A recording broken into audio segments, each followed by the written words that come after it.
Ah, great. Your patience. All right, you ready?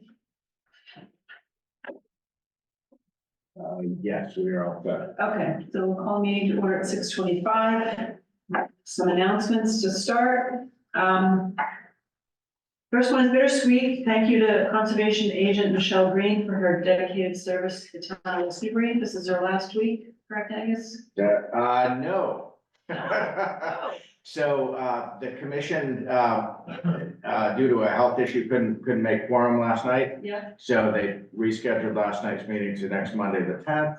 So, in the meantime, unrelated, Michelle had extended her start date with, her new employer from midweek next week to the following Monday. Oh. So she agreed to stay on through next Monday's meeting, including some amount of work next Tuesday, just for any follow-up items. So she updated her letter. Her official last day is a week from today. Okay, well, she's made a huge contribution to our open space, our land conservation, as well as the Conservation Commission, and she'll be sorely missed. But I think she's established a lot of programs that somebody could step into and carry forward.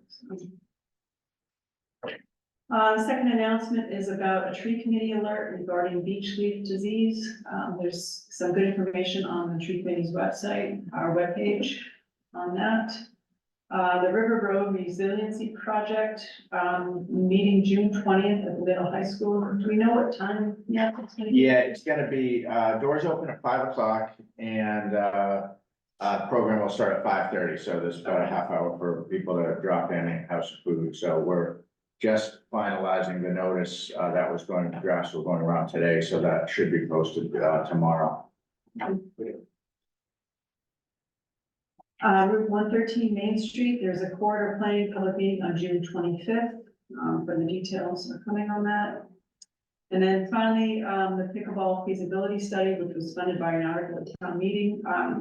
We're asking for public suggestions regarding potential locations for the study.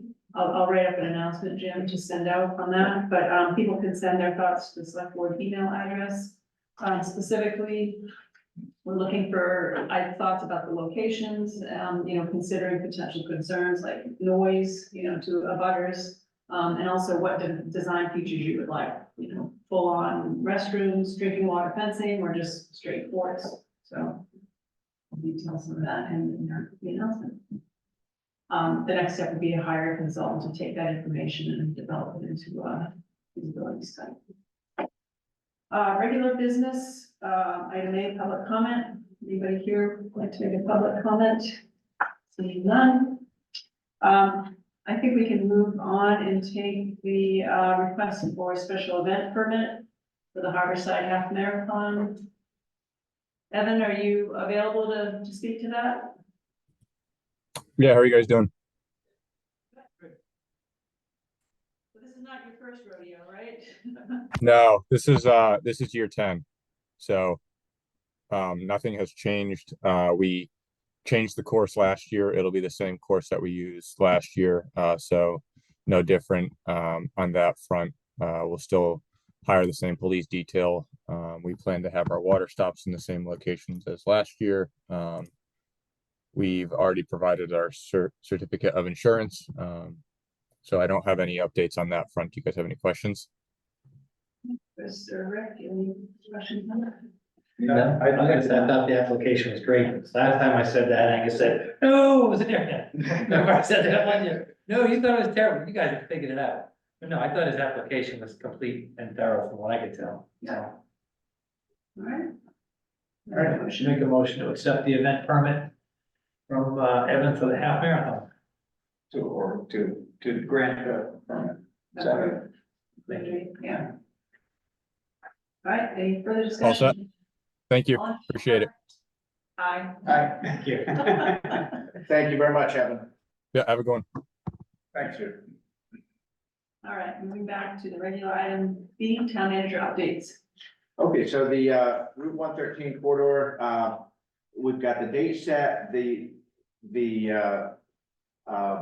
basic objective is to increase the public visibility of what we're doing, because there's a lot of work going on this. As you all know, it's a marathon, not a sprint. Anytime you're dealing with a state highway and the permitting and engineering that's required and the multiple stages and the costs, we feel that while good work is going on, we're concerned that there's, you know, probably not a lot of real public visibility of what we're doing. And so while for those of you who have been getting regular updates at these meetings, you probably won't hear a lot of real new information. The goal of getting something on the calendar before we were hoping to get it before school ended, that just didn't come together. So we figured sometime in June, because we know if we don't do it then, it's really September, just practically. You know, we could do something July or August, but we wouldn't get people. So, but this would be basically, there would be another major public meeting probably in September, at which point concept plans would be presented. And that's going to be, for those of you who've been tracking it, much more new information.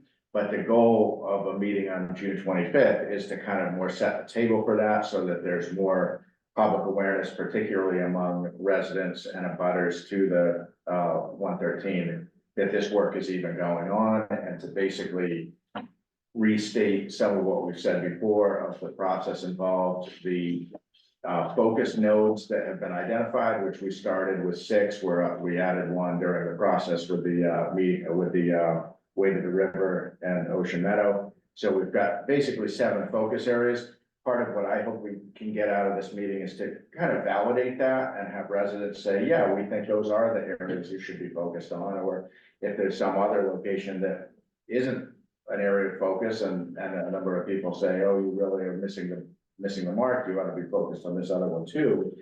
That's the kind of input we're looking for. So I don't think the whole thing would probably last more than 75 to 90 minutes. We're billing it as a virtual event, but I think we will have an in-person for people who prefer to be in person.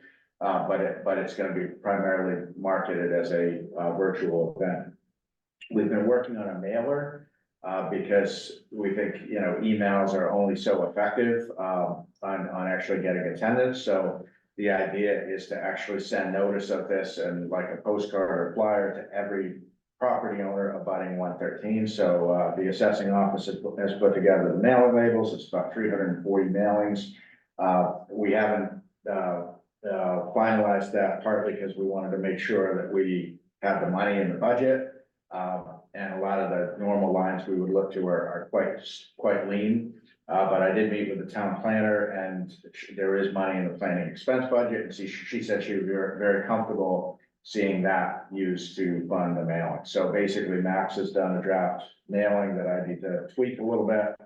And we want to basically bring more public attention to what we're trying to do on the corridor, which is, you know, for prior discussions, well, it's a corridor study. There are different subsets of that: the Page Pipe Stave, the town center, the middle high school, and there will be more in the future as more resources become available. So I think it's going to be really good, and I hope everyone's got it on their calendar. And I think once we put something in the mail, ideally we can get a good, you know, participation and just increase the profile of what we're trying to do.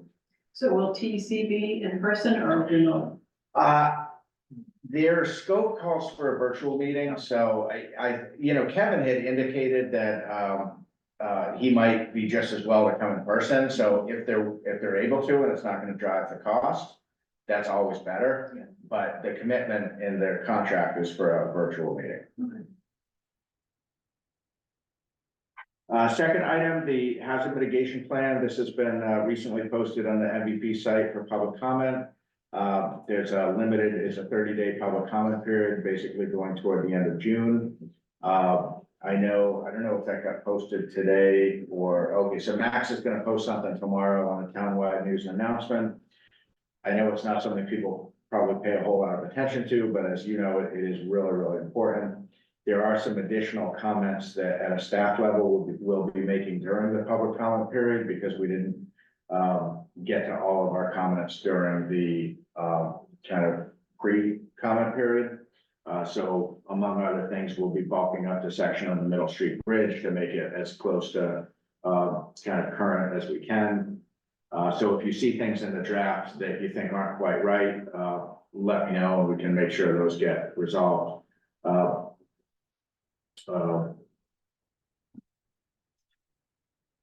One thing, and it actually ties right into the next item, with the, River Road.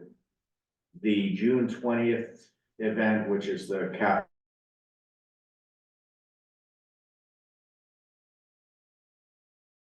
formal public presentation of the hazard mitigation plan. We made that decision a couple of months ago because we knew between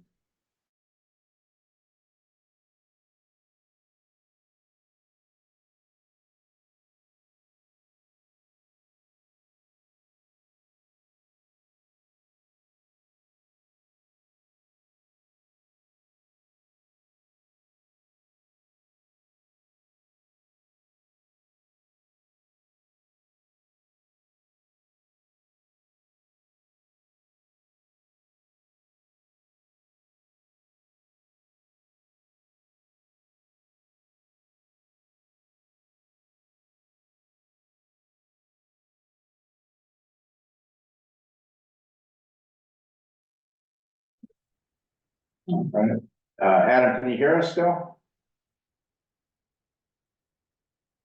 Okay, good. The owl seemed to glitch out for a second.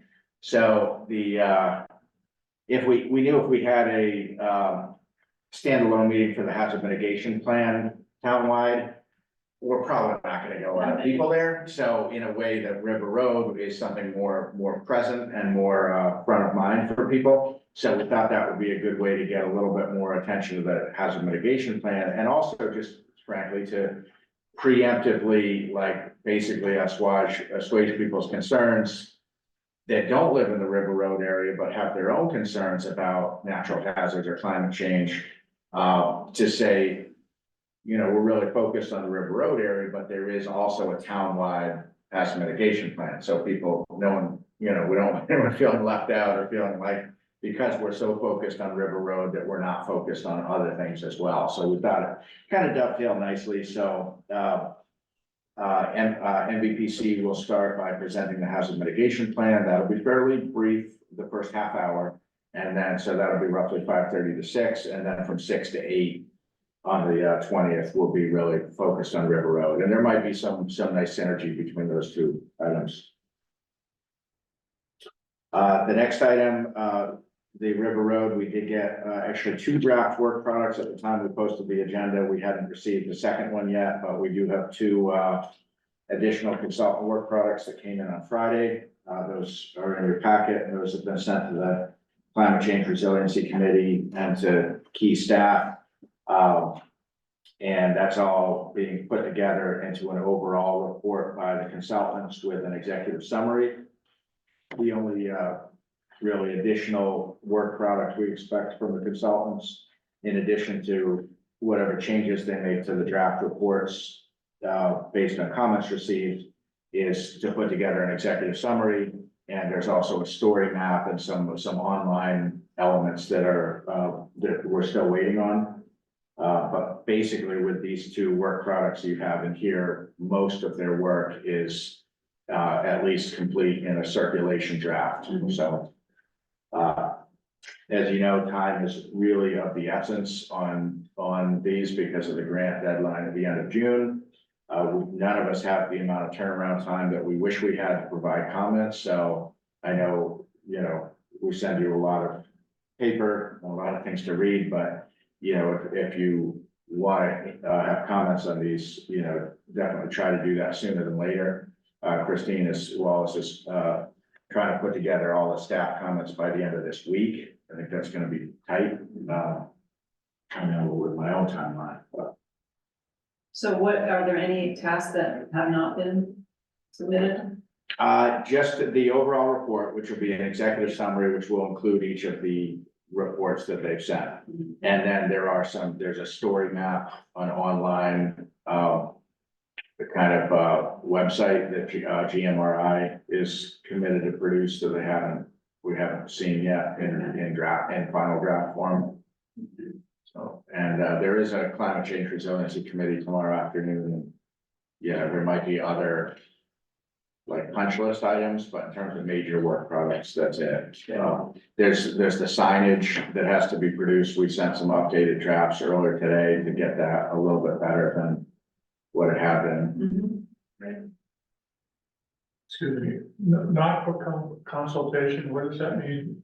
When they're in their document, where they say not for? I don't know. Okay. I saw that too. Yeah. Where is that again? I saw that. It's like a watermark in some Yeah, of it the shows report. up. All of them are marked draft, but then some of them are marked not for consultation. I just didn't know what they indicated, that's all. Yeah, I had the same question. I don't know what that means. Maybe it'll disappear someday. I suspect it will. Thank you. That, I'm wondering, so here it's on the, U.S. Fish and Wildlife Service document, I'm wondering. It looks to me as though that would maybe, because the draft is also on the same page, right, some of them at least. Yeah. So Fish and Wildlife document. That's what it looks like to me.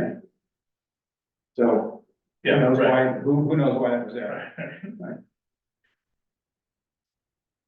All right, next item, the housing production plan, the town planner received a draft from MVPC a couple of Fridays ago on the 24th. She did provide some edits last week. I only just received it this afternoon, so I didn't include it in the packet. Sue had made some edits that she wanted to see built in there before it was broadly circulated. We are working to set up a stakeholder meeting later this month. I met with Sue briefly earlier today just to get a better sense of kind of timing to get the housing production plan finalized, and she was talking end of June, and I said, that's not gonna happen, and that was always like a kind of a goal, there is, so I told her, like, with River Road and everything else going on, you know, I know I'm not gonna have time probably even to like read it until July, like, never mind comments, so.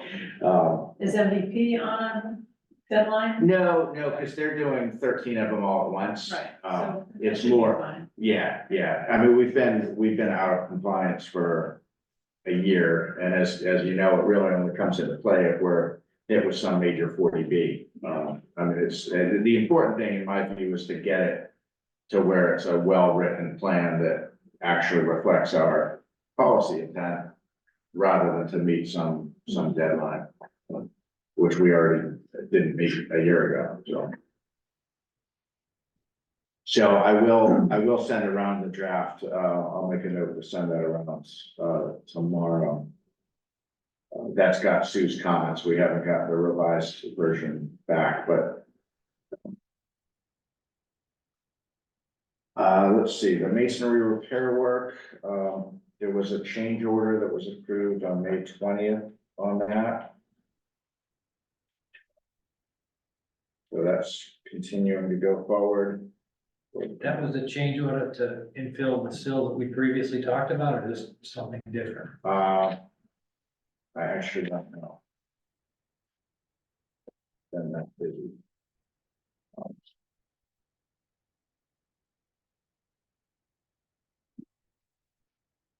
Yeah, this looks to be a new set of photos.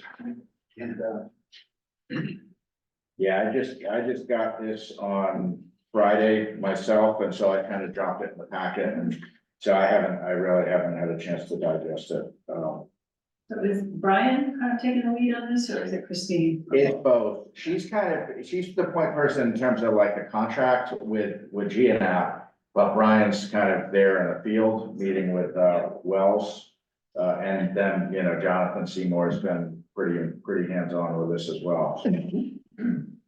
So let's leave it, let's put this on for another update at the next meeting, and I'll have more time to learn more about it. Like that. Did you see, you said it sounded like something different? well, I'm just looking at your photos. I mean, the last discussion we had was focused on sills under the windows and, the infill with brick and mortar and this now is showing, in most cases, at least the two photos here, is sections that are free of any window. They're not they're not directly underneath the window, they're not a window sill, so it looks like it's chunks of the precast, the cast concrete detail. But I didn't know if this was an update of what they own in the base contract. Yeah, and They don't state that. yeah, right, It sounds when you read the verbiage, like this is, to just give you the heads up, but I don't know. right. I can tell you there has not been any, financial change other than what you guys had talked about with the windows. There's not been a change to the contract, because I would know that, 'cause I'm So maybe this is just giving us more details on how they're repairing, other sections that aren't directly underneath windows. all right.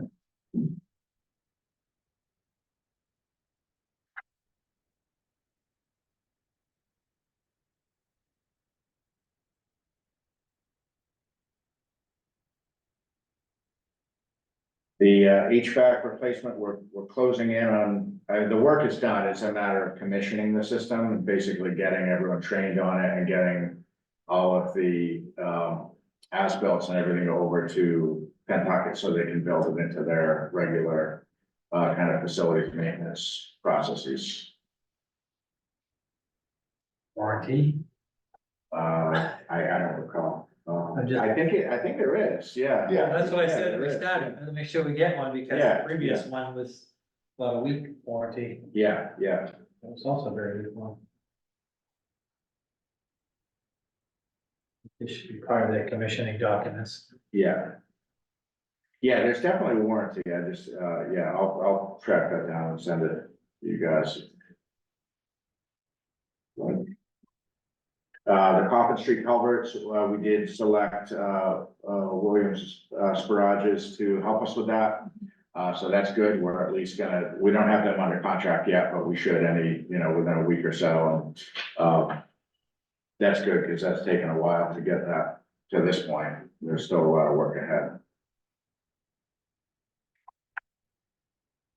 And then How many proposals did you get? we had 3. Yeah. Yeah, Okay.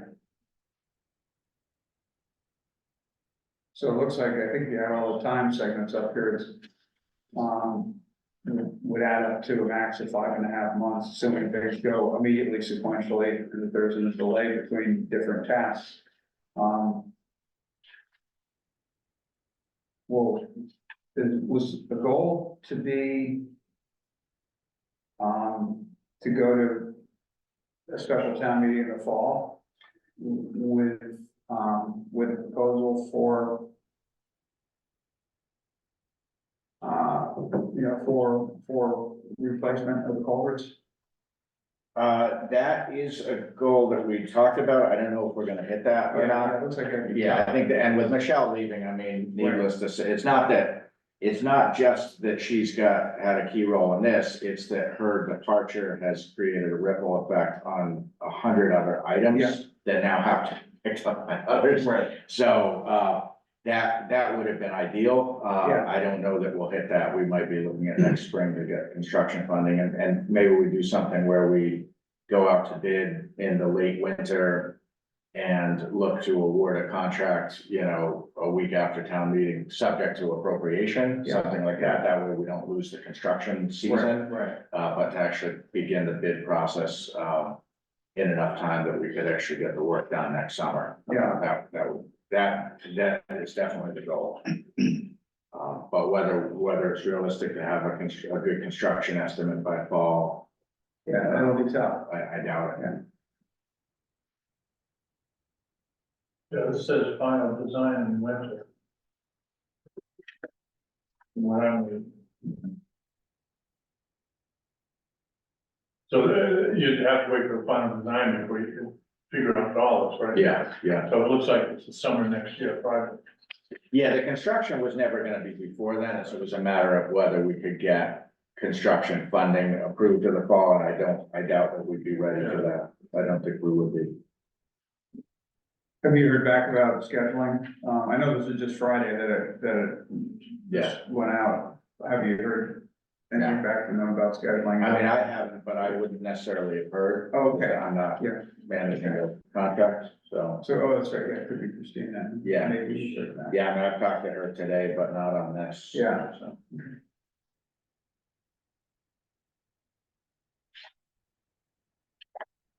And then on the telecom, we got the bids basically shortlisted, and we have, about 4 hours blocked off on Monday to conduct interviews, and we have another, meeting with our staff, kind of working group with Jake tomorrow to make sure we have all our questions organized for the interviews on Monday. Yeah. So we're still in the thick of that. So 2 questions. It says 3 vendors and it lists 4. Right, So there are 4 you're still, Yeah, so, we, reading through one of the applications, we misread it. Because they didn't say cabling, they said other activities essentially for all intents and purposes, so we didn't see that they had included cabling in that 4th item, so they were included. yeah, so they were notified that they weren't gonna be interviewed, and then they questioned that, because they said they had, I'm sorry? Is this for the meeting of Coffin Street? The guy in the stone wall. Oh, No, no, planning board. Next floor up. well, it's remote, I don't think. I'll need- Oh, planning board. It is remote. Okay. Wait, well, someone should help. Yeah. All right, if that's the case. Is that on the scenic road violation? I know there was a scenic road violation. Yeah, that probably would be, because that was on call, right, yeah, yeah. Rob lives on Coffee Street. What are we doing? I've heard about a violation. Was that for the stone wall that was taken down and Yes. replaced? Right, And then replaced in spades? yeah, Yeah. yeah, You've seen it? yeah, I drove by it the other day. Yeah, the stone fortress. Right. So on the bid is without revealing anything. We had the money allocated. Are we in good shape? Yeah, because we got the bids before the town meeting vote, and we didn't set it right at the top. Well, but they were, Set it- yeah, it it was- was left pieces. It gave us enough, to basically, if we end up choosing the high bidder, we could do that, we would have the funds to do that. So, and not trying to connect to create additional work, but, you know, so Dan Ennis was fairly focused on having somebody unrelated, somebody who was very tech savvy and unrelated to any of the, you know, anybody else involved in this, take a look at this to say, yeah, this makes sense given current technology and the trajectory of current technology. And you know, I'm just wondering where the thoughts are. There was no commitment to do that. He asked, and, you know, do we think that that's something that's worth doing, as a, you know, sort of a final verification that. I mean, that the- track we're on. If the info I was given, I think it was actually Rob who gave me a business card, I think that person was, you know, would work for us on an hourly Yeah, rate, and we don't have, you know, that's not something we pursued. Yeah. You know, that becomes another vendor, another contract. right, yep, You know, there's a point we just. Didn't do much.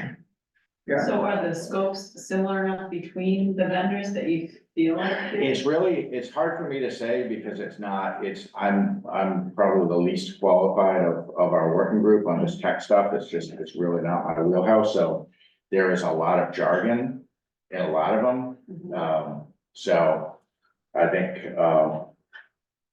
you know, that's part of why we're huddling and having kind of the group work together on it, because, this has been extraordinarily difficult. Yeah, and I understand when I ask the question, I understand in general terms, the difficulty in somebody coming in until the last stage and saying, oh, but. Cause it throws everything else up in here. Well, you know, what we talked about at staff level is like, if we don't feel really confident about this at that point, I think we'd scrap the whole thing, hire an expert to come in, design it, bid it out, and like literally go back to square one, because, but if we come through the interviews and we feel like there's someone who's really good and knows exactly what we're looking for, and they've done this for lots of comparable situations, and they have good references, and we like what they're offering, then I think, you know, we'd like to go forward, but, Sounds good. So, yeah, I mean, I do have, electronically all of the proposals and all of the shortlisted proposals, so I actually did have it on my list to send the shortlisted proposals to Dan. I haven't done that, That'd be great. but yeah, I can do that. And when you get to the point where you're gonna write a contract on this, and I think the town should probably do it on most things. Can you get line item, add and deduct for any standard units? And I'm thinking of that because of the paving on the water, yeah. If you knew, it was gonna cost you X dollars per ton for an add or a deduct, you got that locked in ahead of time, and then they don't have you up against the wall. So whatever standard components you have in this job, before you write the contract, if you take line item add, it has to be an add or a deduct. It just keeps changing, it's very simple going forward. A lot of times I want 10% or 15% on the add, they might hold it on the deduct, but at least you know what the number is. It's a good suggestion. One of the things just in terms of where we are as an organization is, prior to Wayne, there was no like standard contract. McCarran had some that he used for some types of things, but there wasn't like a standard. And then Wayne came in and he brought a standard, but it was really something he'd worked with over his career. I think it was larger. I've seen enough Newbury Port contracts now to know it was similar to their contract. And so where Caitlin Barker has now been in this chief procurement role for just the last 6 months or so, and is doing a tremendous job. Like she's not she's learned a lot and she's got certified and all that, but she's not been doing contracting for 20 years. So, we are still in a, organizationally in a kind of a transition period in terms of contracts, and occasionally we'll get town council involved, but only rarely, typically only for like very high dollar things. And even then, as you know, from a couple of meetings ago with the water one, like the water board declined to even have town council look at it. So we're just in this weird place where there's not like a standard contract, and even the standard contract that kind of developed over the 4 years or so Wayne was here, there's some people look at that and say, oh, that's too bureaucratic or that's too much. And I feel like if we could press pause and just like deal with things like contracts, that would be great. That's not the reality. Like every day we're putting out fires, and so I don't know, but On the that's cabling, it could be very simple. yeah, no, it's a good Exposure. suggestion. I guess it's just, but that's something we might need to look to town council to help us, because we just don't have. Even ask the vendors when you're in the meeting, say, Yeah. look, would Yeah. you be comfortable giving some unit costs, for each outlet, how much? Or how many, for every 10 feet of cable, and what's the add, what's the deduct, or Mhm. whatever your components are, break them down. The other thing, when I used to do the bidding to a lot, the contractors would come back to us at the beginning of the job, they would want to break down everything, so you knew what the exposure was. If you don't know it, on the other side, when they do an ad, they can take advantage of you unjustly sometimes. Yeah. Not that a contractor would do that. Not that anybody would ever do that. Right. Good. All right, and then, I included the next item is just kind of an overview of the full breadth of things that are going on, and one thing that I think just since this went around on Friday, I think I've added 3 or 4 new items, including things like this map broadband initiative. Yeah, I mean, there's just a number of things that we're asked to do. It's silly. It absolutely goes so far beyond our capacity. And I think one of the things that I wanted to just briefly touch on tonight on this topic is that by including this kind of long list of projects and initiatives, in a way, I feel like I just need to say, like, that's the value added stuff. I have a separate list of our baseline stuff.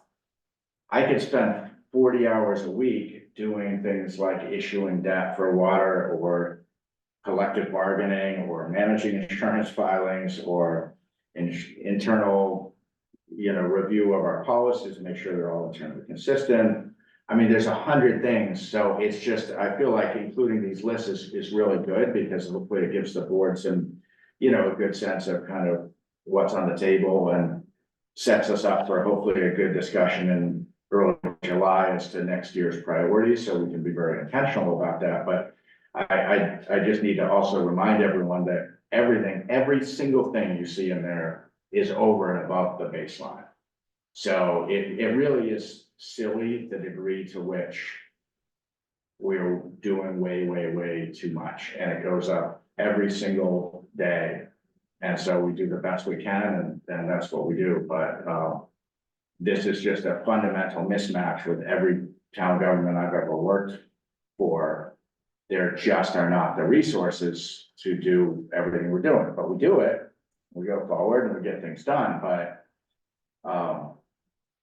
that's where, and I think we try to do things pretty darn well, but we can't be perfect on everything. We do not have the bandwidth, period, so. I did talk to Rick. That are, vital priority, those are still not like part of the core responsibilities, these are still value-added projects. Yeah, I mean, let's see, I think like with things like collective bargaining, I probably put out that on there in the projects, because it's, there might be a little overlap and that's required. But I guess, do you have an example? I'm just thinking in general, I appreciate what you're saying, and, like the wage classification study, performance evaluations. Yeah, I mean, like your core job, but it's still something that has to happen. well, so that's a good, so getting the job descriptions finalized, that's not done yet. Like, that's not done yet, and that's been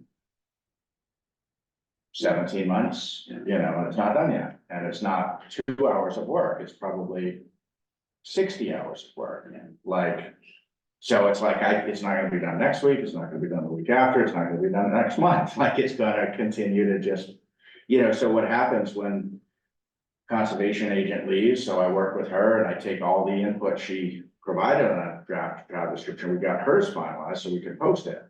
So instead of posting it the day, we posted the next day, we turned it around quickly, but, well, when I got her notice, I worked with Rebecca and we had a red line markup, and that's Michelle. She gave really detailed and really good comments, and I accepted 95% of the edit she made, but some departments, didn't provide that kind of input. So we do it on a rolling basis. When we have to post a job, we'll make sure we're posting the right job description. But it's not where you want to be. Yeah. And as far as like performance evaluations, that's something that's been a objective for years. It's been in the personnel policy for probably decades, but has it ever happened in the entire history of this organization on a consistent? No, it absolutely hasn't. And I've never known a town government that did, ever, in 25 years of doing this. So it's not because it's not important, it's because towns aren't staffed, or all we're held accountable for is like the big stuff. And it's like, yeah, but we got a day job that's like, we could not go to 50 board meetings a year and maybe get some of this stuff done, but we do go to 50 board meetings a year. So you just can't do everything. So the reason it's marked vital is either I or someone, and me, said it's vital. Like it definitely, I wish we could pause some other things and just get the vital stuff done, but that's not the way that. But I see we're making progress. We're making huge progress all the time, but I do think we, sometimes hear a lot more about what's not getting done than any kind of like recognition of all the things that are getting done every day, but. Either of you have any questions on any of these? So we're still planning on meeting at some point in July. Yeah, and one thing we talked about a little bit that I think would be really great, I don't know if summer is the right time with people going away, but If not, then it would be early fall, but I think if this board convened a meeting of chairs of boards, commissions and committees, whether that's in the summer or whether that's in September. Yeah. Would be really, really helpful to bring more alignment with some of the committees. Because the board tried to do that back in, I think it was 21. And it just didn't, you know, a lot's changed since then, in a good way, I think. And I think this board is better positioned to really, as a follow-up to the board committee, you know, questionnaires that you did. I think it's a natural jumping off point from that is for this board to be more assertive on what your objectives are for the different committees. Because when we had the meeting a couple of years ago, Rick, I think you were part of the board at that time. That was the goal, but that's not really what ended up happening. What ended up happening was each, you know, Archie was chair and he went around and each chair kind of said, well, this is what we want to do. This is what we want to do. We came out of it with even more things. Like it absolutely did not result in any kind of shared prioritization. It was just a longer list, which was not really the goal. But the plan with the list that's here tonight, so sometime in July, would that be a dedicated meeting? I think it would have to I think it should be, yeah, Yeah. right, so, do we wanna talk about? Yeah, that was on my list for Great, okay. upcoming things. Okay. I would like to set like a late afternoon instead of doing it on a weekend for your sake. Sure, If we that'd be can great. work on our schedules. Yeah. Oh, do you want to do that now, or we're talking about it, or move on? I'm Not one of our, Yeah, So we had that, it wasn't a matrix, it was a dual list. yeah, Are we going with the Thursday meetings is what I think was, we didn't decide. Rick wanted to see who was playing the concert. you know, did we have to send you an email? Did I thought I responded, I can't remember. No, we Okay. looked at both lists at the last meeting, and I don't think I was asking for anything. I think the consensus was Thursdays were going to be better, letting you know if it wasn't, or something. Yeah, Then I put it on my calendar, so I didn't, okay. I can clean it up. All right, let's talk about the priorities planning meeting sometime. When are you gone, Angus? I'm gone the week of the 6th to the 13th. I'll be in Cape Cod. that's, I wanna get that on my calendar, so July 6th to the 13th. Yeah, Okay. You can so meet down there. anytime. You know, Most of it still works. 15th or later would be great. Don't do the 15th because you're gonna have. Yeah, no, yeah. Think about consideration of any of the other department heads who might be on vacation that you know of already too. Mhm. Well, this would just be internal. This is the select board's Oh, okay. priority, and then in Okay. September we'll meet with the, Oh, okay. yeah. I'm good anytime, give me a date. Any day of the week, doesn't matter. Not that week, no. Rick, are you around mid-July? I think so. Angus, any day not have other board committee, meetings that you- Right now, I don't have anything on my calendar. I don't have the board meetings in my calendar because I don't think we've pinned down the schedule. Right. So other than any potential select board conflicts, which we would all have, I don't have anything in my calendar. Okay, We have currently, you know, we have a meeting on the 18th. Of July, Of July. okay. so If maybe we go the for following Thursday. week. What's that? If we go for Thursday. Yeah, whatever it's worth, it shows up on both the, That's right, yeah. on both schedules. It's because he's come back from vacation. Oh, right, yeah, we didn't want to do the Monday. I'm coming Yeah, back. okay. So what about Oh, the come on. following week, so that we don't have two select board meetings in 1 week? The week of the 22nd?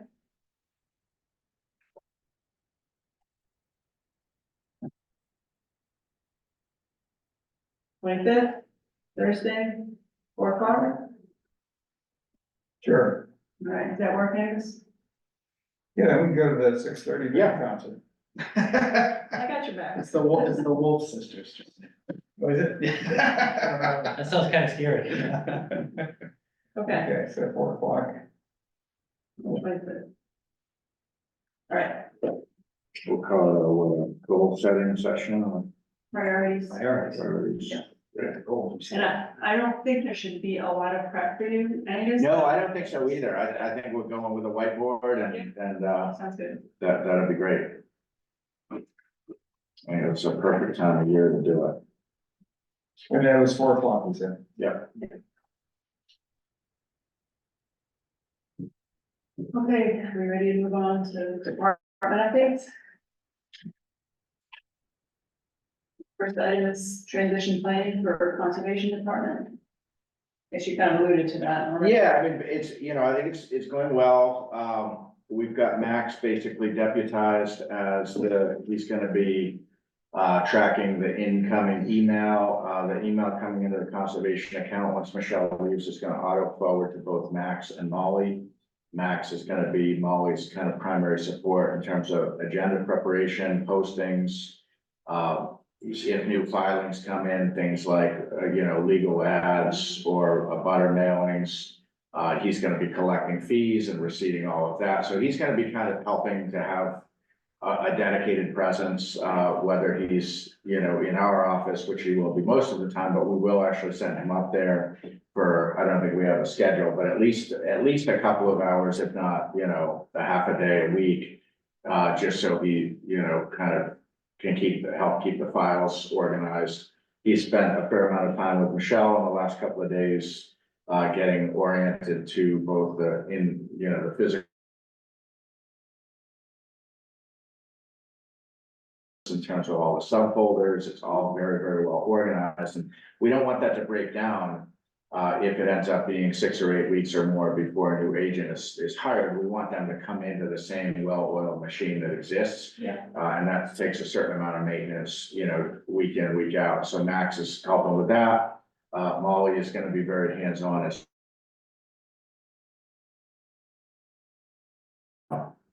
you know, there's gonna be some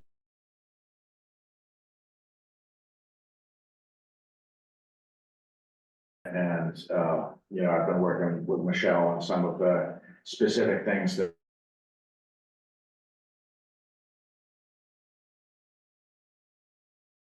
Sawmill Brook.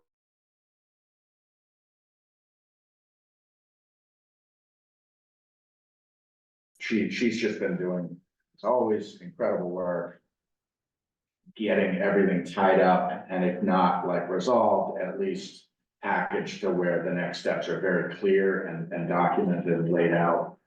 So I just can't say enough about her work ethic, her commitment to, you know, public service here in West Newbury, and she's absolutely gonna be sprinting through the finish line. She's not limping to the finish, like she's really, it's just, she's really doing a tremendous service for the town. So it's gonna be, you know, she's got huge shoes to fill, and it's gonna be really, you know, difficult losing someone of her caliber.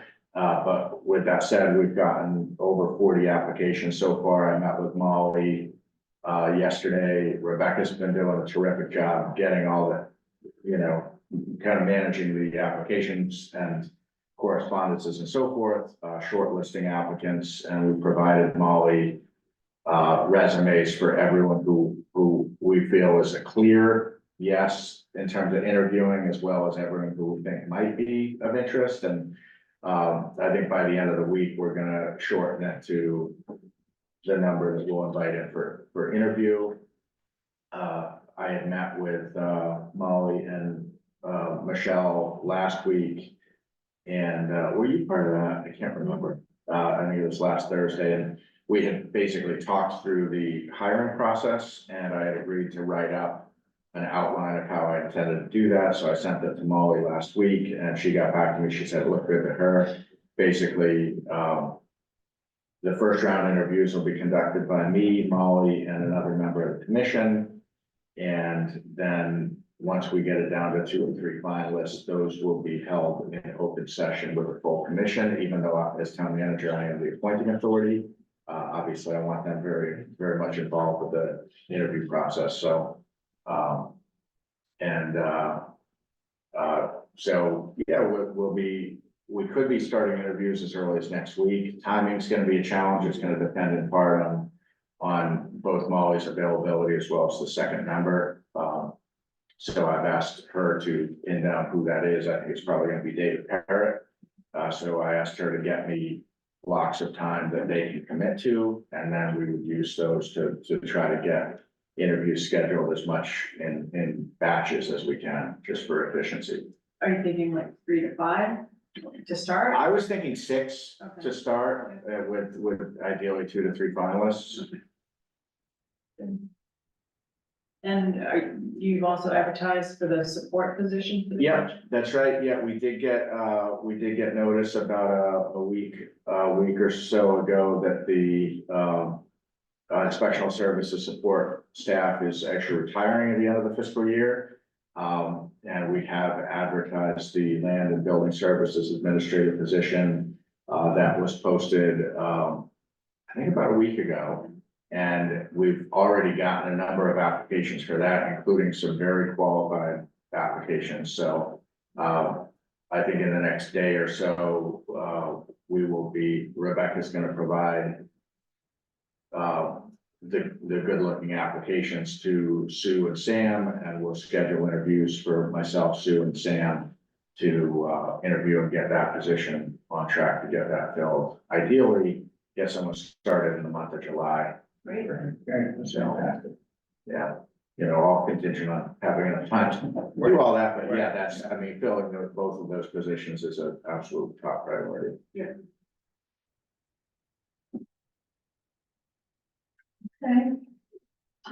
Fire department, regional grant.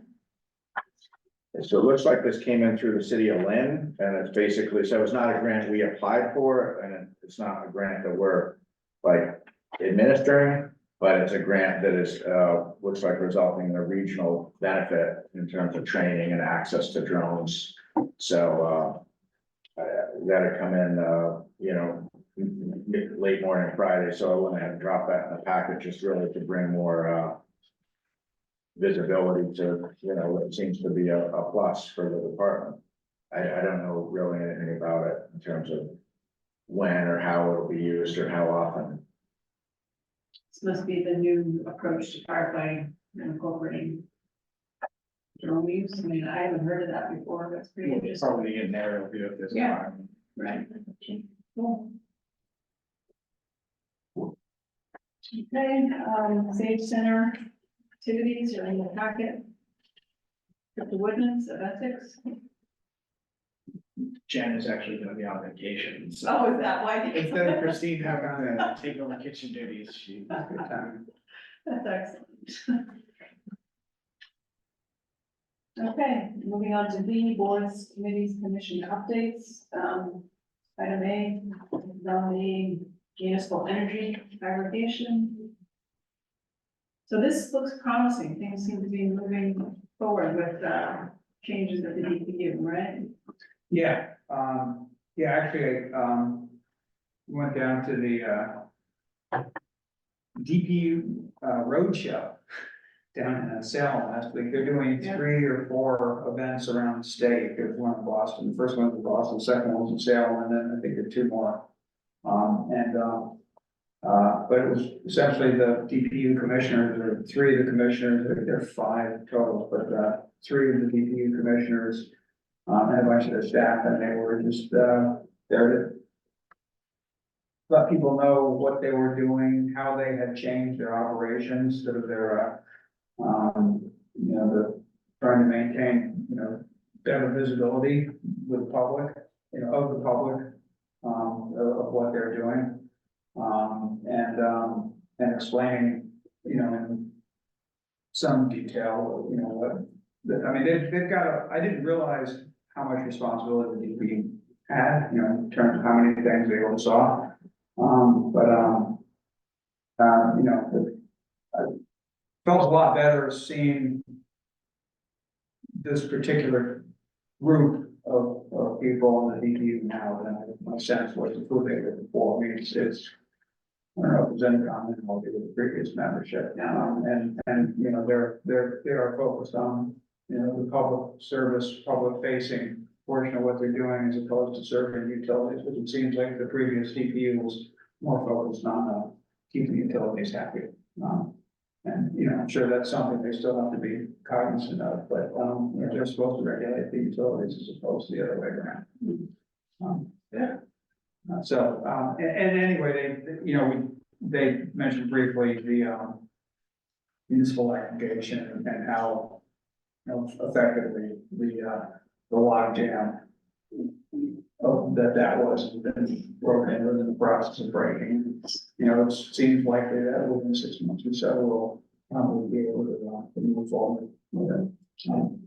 And they've already, they sort of gave examples of, what has already happened since this new DPU membership and way of doing business approved, as opposed to what we've done previously. It's a huge difference, it's an order of magnitude or better than significant order of magnitude difference in terms of how rapidly they're approving requests for municipal aggregation. So I think it's good. Good. Updates from Park and Rec, did you want to talk about that, Angus? Yeah, briefly, I think things are really starting to gel in a nice way there between the commission and, with Brian and Caitlin Barker being kind of the primary support on that. With my office, I went to the meeting last Thursday, Wendy was there as well. And we put together I'd met with, Brian and Caitlin and Doug Mead, the chair, a couple of days ahead of the meeting. And had been on a call a week or so ahead of that to basically, the commissioners and Brian had done the same with Tom Flaherty to basically say, what are all of the like punch list items or significant improvements, roofing, shingling, those kinds of things. And so we met in the daytime last Tuesday to kind of put everything together. And then we presented that Thursday night to the commission. Really, we're still in this kind of, bit of a transition where for a long time, the commission, and I'm going back to, maybe 5 years ago or more, it used to be the commission really was the chair of the commission. And the chair would kind of like authorize expenses and make things happen. And over the last several years, it's now actually more of a commission that has more posted meetings and is more like acting like a public body. And so we're trying to find the balance between ensuring that the commission as the elected body has meaningful oversight of decisions that are made with regard to expenses or improvements without, bogging things down so much with bureaucracy that the chair can't make decisions to move quickly. So for instance, when we got a notice, or we got an email from a resident about 2 weeks ago with concerns about the condition of some benches at Bachelor Street Field, we don't want to tie that up where, we got to wait for a monthly meeting for the commission to approve it. So I think we're in a good place of trying to basically find a balance between allowing the commission to be more nimble, especially now that there's actually some labor to actually carry things forward, namely Brian. But ensuring the commission has visibility of those decisions. So, I think it's, and that's all kind of working toward a broader goal of getting to a place where ideally the commission is doing O&M planning and capital planning in a more formal, more predictable way. And those of you who follow this closely know that basically it's been changed every year or so over the last 4 or 5 years. Partly because of my urging and partly because there's been almost a new commission every year. There's been, just in the last several years, now it's Doug, prior to that it was Alex, prior to that it was Brad, prior to that it was Jack Foley. 4 very different individuals with very different styles, very different priorities. And so it seemed like each year it was like kind of almost starting from square one. And so, I think it's and that's not the cast, saying anything bad. It's just been a lot of churn and a lot of lack of consistency. So I think between the composition of the Park and Rec Commission as it is today, combined with the additional staffing resources we're able to devote to that with Brian and Caitlin helping with, you know, the labor and the purchasing. We're starting to kind of gain some traction on seeing some, getting the easy things getting fixed easily and putting together some more, reliable, projections of future, bigger ticket items. Very few of which even approach the threshold of a capital item, meaning $20,000. They're still like fairly small ticket items in the scheme of things, reshingling the dugouts or doing the new roofing for the dugouts. I mean, those aren't capital items, but they do require a certain amount of foresight and a certain amount of scoping and, purchasing and things, not procurement per se, but knowing how much lumber to buy and how many shingles. And that's where Brian brings so much value to all this, because he's able to, once he's clear on what they're trying to get done, he's got the knowledge to like make that happen. So it's just been nice to see that relationship continue to develop over the last several months. And I thought Thursday's meeting was very positive, and they basically, authorized the chair to basically go forward within a list of, not all of the things on the list are gonna get done by June 30th, but it kind of empowers the chair to work with Brian on like getting done what he can get done. So just for example, Brian had been scheduled to start work on the public safety complex on Monday, yesterday.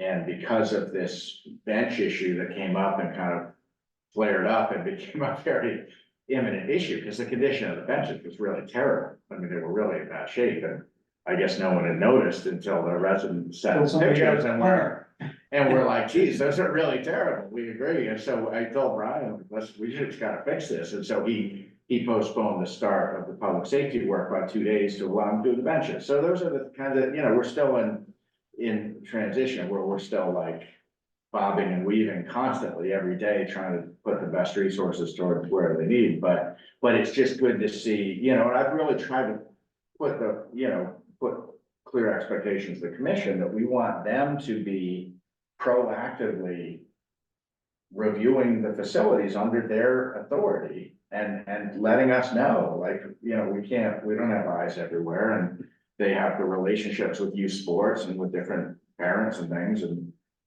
but if they don't let us know about an issue, I never get up there, like, so anyhow, I think it's a good meeting, and it's pretty, fair amount of work went into preparing for the meeting, so it's just another one of the things in the background that's like kind of what keeps us busy every day.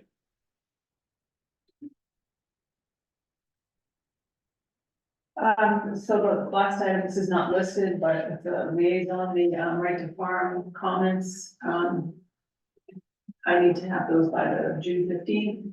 Angus, did you see any boards or committees I didn't copy on that email that should have been included? I feel like I did get everybody, but I didn't look at the CC list, I'm just gonna send out another email, just reminding them to, so if we can get comments back on the 15th, then I can incorporate them and we can look at it on our 24th meeting. You got it. Yeah. Yeah, I haven't sent anything. I'll try to get them. I had a couple. Okay. I had one too. All right, action items E, we are done with A. Item B, request for the town manager. So you are looking for approval, that's what's required under the Town Manager Act. under the Concom statute. Yeah, Right. yeah, so it does say in the Concom statute, I think it's chapter 40, section 8C, it says the town manager is the appointing, in towns with a town manager form of government, town manager is the appointing authority for Concom members with the approval of the select board, is what the statute says. We got Barry Vogel's application, and where I wanted to have some kind of process that kind of paralleled what you would do with an appointment. So I reached out to Molly. She and I met. I had spoken with Barry by phone, and we had a nice conversation last week. And then I invited him in, and Molly and I met with him, just yesterday. We had a really nice conversation. We both felt he's gonna add a lot to the commission and, really, be a step forwards and that was important. We wanted to, just talk some things over before, bring the appointment forward. So I am, I would like to appoint Barry Vogel as a, newest member of the commission, subject to select board approval. Right now, there are 2 vacancies, one of which won't, actually, right now, there's 1 vacancy. As of July 1st, there's gonna be another vacancy. So the seat that I would be appointing him to is the one that is currently vacant, which I believe is a 2-year appointment. Which member? That was Haley. Haley resigned. Okay. So that would be through June 30th of 26, is that? Yeah. So I would, if the board. Yeah, agrees, I'd move that the board grant approval to the town manager, to appoint, a new conservation commission member related to. Specific, correct, Aaron Vogel? Okay, that's it. I was just getting general, I don't think it had to be specific, but. So you're proving Yeah. his specific candidate. Okay, I will second Barry's. okay. All right, any further discussion? Barry would agree. All right, all in favor? Aye. Thank you, so. if you could, reach out to- I thought for some reason from previous discussion that that was more of a the reason why I didn't say anything specifically, I thought it was a generality, that it was, in a, where there was a town manager that it was a board would typically grant, but general, broad capacity to appoint, replacement members or, new members to, the Concom, but maybe I The was. statute looks a little more specific. Yeah, that's it, and it's funny, because when I reached out to Barry last week, I had thought, because McCarran had told me a couple of years ago, that, oh, you're the appointing authority, No. and I thought that, and it was actually in my conversation with Barry that he reminded me, he said, oh, actually, the statute says the board needs to approve, because there had been some thought, I know I mentioned earlier in the meeting that last night's commission meeting was postponed because of a lack of quorum. Yeah, There had been some thought I could appoint Barry, we could get him sworn in, and he could actually serve tonight. And it was Barry who correctly pointed out, oh, actually, the board has to approve it, and so that's what we're doing. That's Okay. how The, the the reason I put it generally on the agenda is because I hadn't met with him, I talked to him on the phone, but I didn't want to get ahead of, if like he'd fallen flat at the meeting yesterday, or it had ended in fisticuffs, then I could have just said, pass this over with no action without, putting someone's name on the agenda. That's why I listed it generally. Well, that was a good meeting. It was very good. Exactly. Yeah. Yeah, fisticuffs are not good. No, it was like, Especially over the phone. How would you do that? Hit yourself every time. Right. it was a really good meeting, and one thing that's gonna be interesting, and they'll find their feet and come to you guys when the time is right, I'm sure, but I know with Michelle leaving, she and I have talked it over and have assumed that with regard to a wetlands bylaw, that there'd probably be a year of just kind of like a cooling off period. Barry has some very specific ideas on changes that could be, in his view, could be made to what they had proposed, which he felt would go a long way to bring people on board. So that's for the commission to figure out for themselves what timeline they want to, get back to work on the bylaw. But it was a little surprising to me that Barry was the one kind of suggesting, oh, we might be able to move more quickly. Yeah. So is there a time period after you bring a bylaw and it gets voted down, that you have to wait? Only with zoning, there's a concept you probably remember called repetitive petition. Yeah, But I believe that only applies to zoning bylaws. And even in that, 2 years, right? you can't bring it back the next year if there's no material changes. Okay. If you bring forward, let's say you proposed to overlay the town center and it failed, you could not bring forward the same bylaw the next year But if you make changes to it, you can. So it's not an absolute prohibition, and regardless of zoning anyway, and this would not be a zoning. I've always been under the impression of all bylaws, but that's No, not no. always The incorrect. zoning bylaw and zoning changes, so like if it was Yeah. changed to a map specifically or.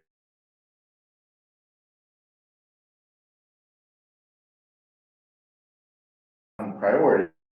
And even though it's not this board's initiative or my office initiative, it definitely affects our time. And so we have to, we ought to. There was no gray area on that Yeah. road, Yeah, so I think if you come back, people are gonna.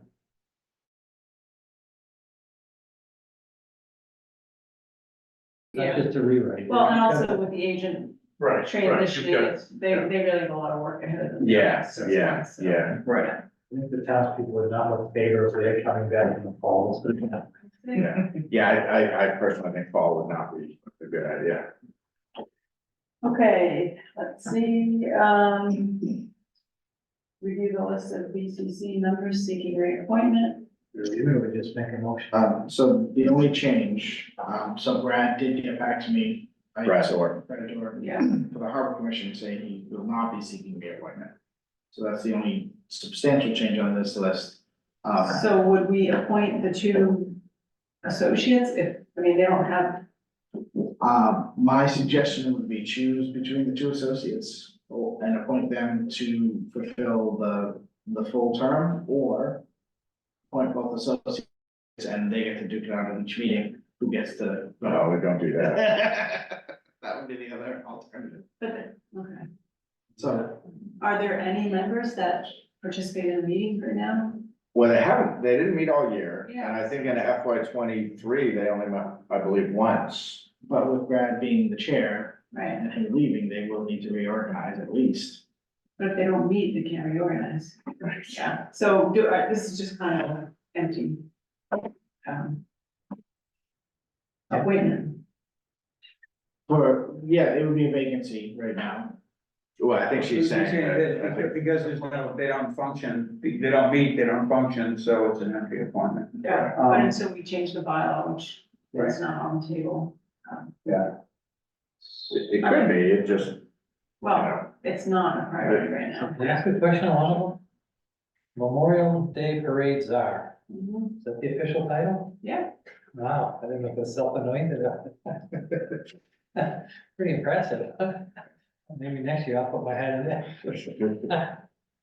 And You've always wanted to be a czar? I just like the name, yeah, it's a cool. with the only new appointment being John Haley, being a former member of the Concom and choosing not to continue on the Concom, I didn't think that was really a new appointment per se as a new person, but I highlighted it just so you guys. wait a minute. He had not previously served. Oh, onto the energy and sustainability. He wants to, Okay, so in his, I don't want to serve on Concom anymore. I do want to serve on these two, that's the email I got from him. That's actually not bizarre, that's what we call it. That's what we call it, No, that's that's not the actually- official. No, it's actually the chairperson. Okay, I just, yeah, let's. So- Can I- Yeah, I don't know if is there legal standing in the US? He's kind of like the arbiter of good taste. So That's the new title. Another title, huh? Yeah, which is That's a pretty good. which is a fine line to walk. yeah. Right, can I make a motion then? Sure. Make a motion to approve all the reappointments and appointments on this list, with the exception of Brad Doris, the Harbor Commission. Second.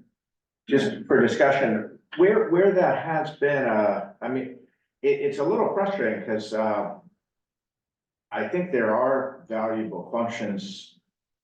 I think they ought to either function or not exist. Mhm. And I think it's probably Talking about a the reasonable Harbor time, the Harbor Committee, yeah. Probably a reasonable time to have that discussion because you had initiated that discussion and invited them in.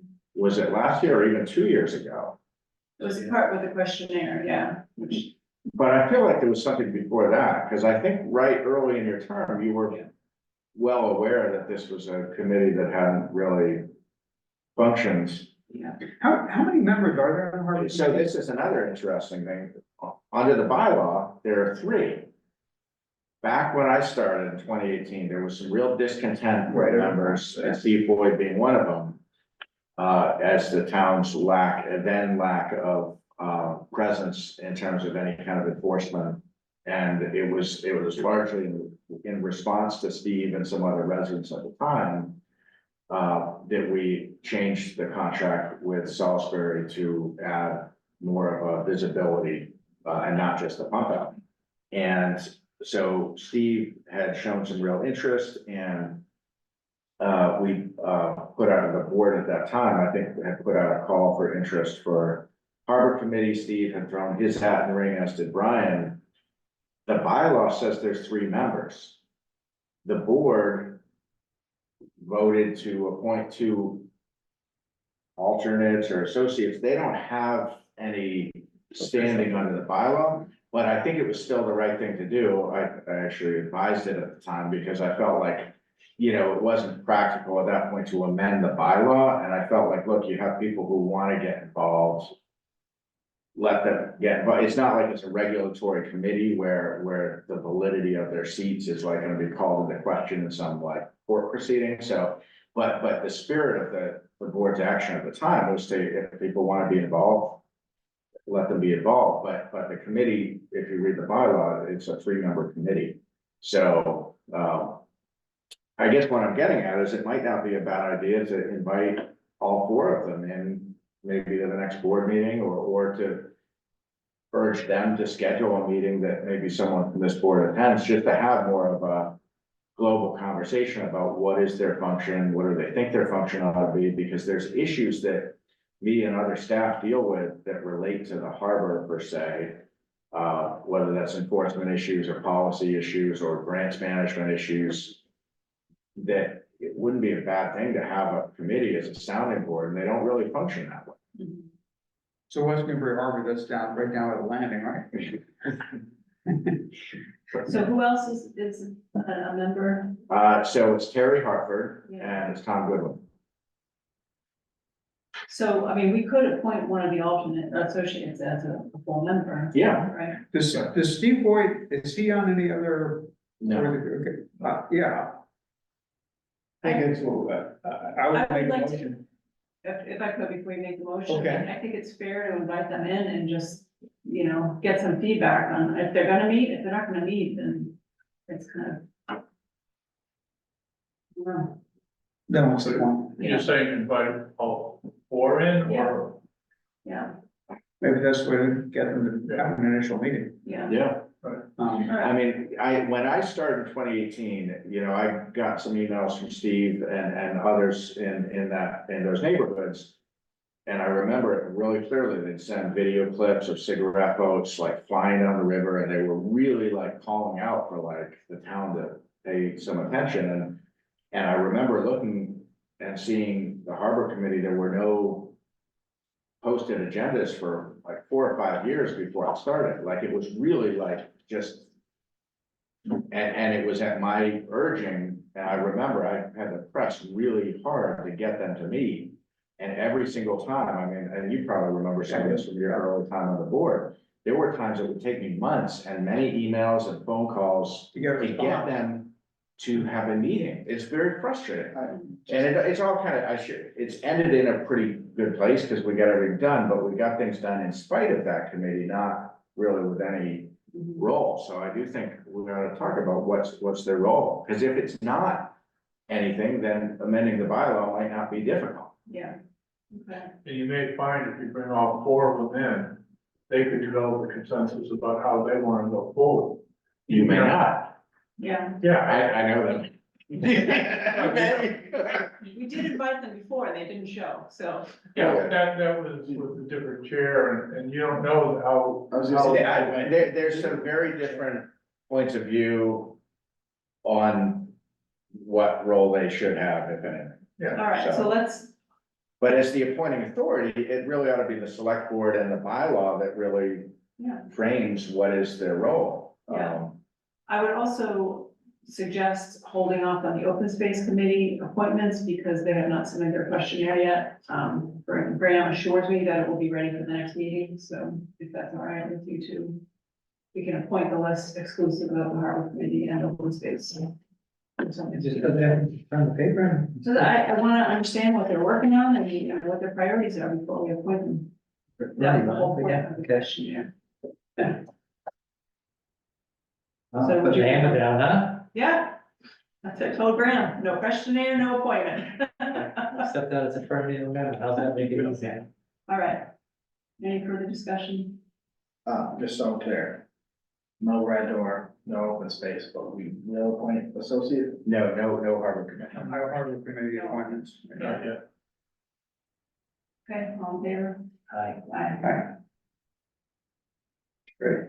Okay, I do want to give Jim a pat on the back for getting this all ready early and not being the end of the month. That's there you go, that's Jim. nice. April 1st, I got 90% of responses and it was just counting down The last the 10, last 10. yep, here You got it all ready May first. And I got, like, within the week, I got 90% of people responding that they wanted, so that's good. Yeah. Enthusiasm. I figured there was some specific reason for that timing. No, it was just April 1st, and I said, we're gonna do this in 2 months anyways. If you refuse to say April Fool's Day, I. All right, moving on. Item D, adding the town hall to decarbonization roadmap. Yeah, so Chris had made that point, and I think Wendy sort of asked further along and about why weren't we looking at that building, and quite honestly, I think what we're going to get is a very superficial overview of what needs to be done with that building, but for $333,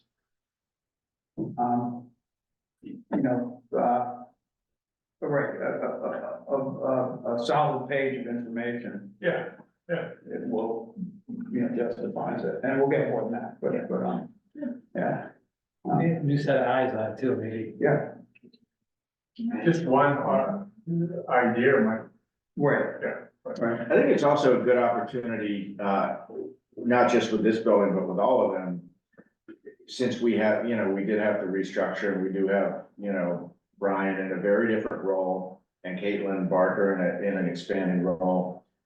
Like, just for them to, I use this as a way for them to get their head around each facility, what are all the components, what are the ages, lifespans, maintenance, like, I think there's some real good that can come out of it. At a staff level, because they inherited this role, Mhm. they didn't even inherit the files, I mean, Butch is the one who's in Wayne's old office. So even like, the things that people might assume are like, oh, they're in the files, well. Brian might not even know what's in the files for like the old town hall, even though he knows the building inside out, like, I think it's a good opportunity. yeah, so you would, in a conversation we had previously, you would mention that you wanted to have Brian and Caitlin involved in this process. At the beginning of this thread with Erin from Power Options, she had she reached out to me with an attachment, which was a spreadsheet to begin filling out, and I haven't done anything with that, and I didn't send it to you yet because I wanted to have this conversation first. Yeah, But, I can, would like to forward that to you, and I'd be happy to work with them as they pull things together, because I might know, I might Yeah. have some insight that they don't have. based That'd be on great. having Been through it, but, yeah, okay, so I'll do that, later tonight or tomorrow morning. good, no, I appreciate the heads up. But if you can then sort of make the connection with Brian and Caitlin, I will. then I'd be happy to work with them on. Good, I appreciate the help, thank you.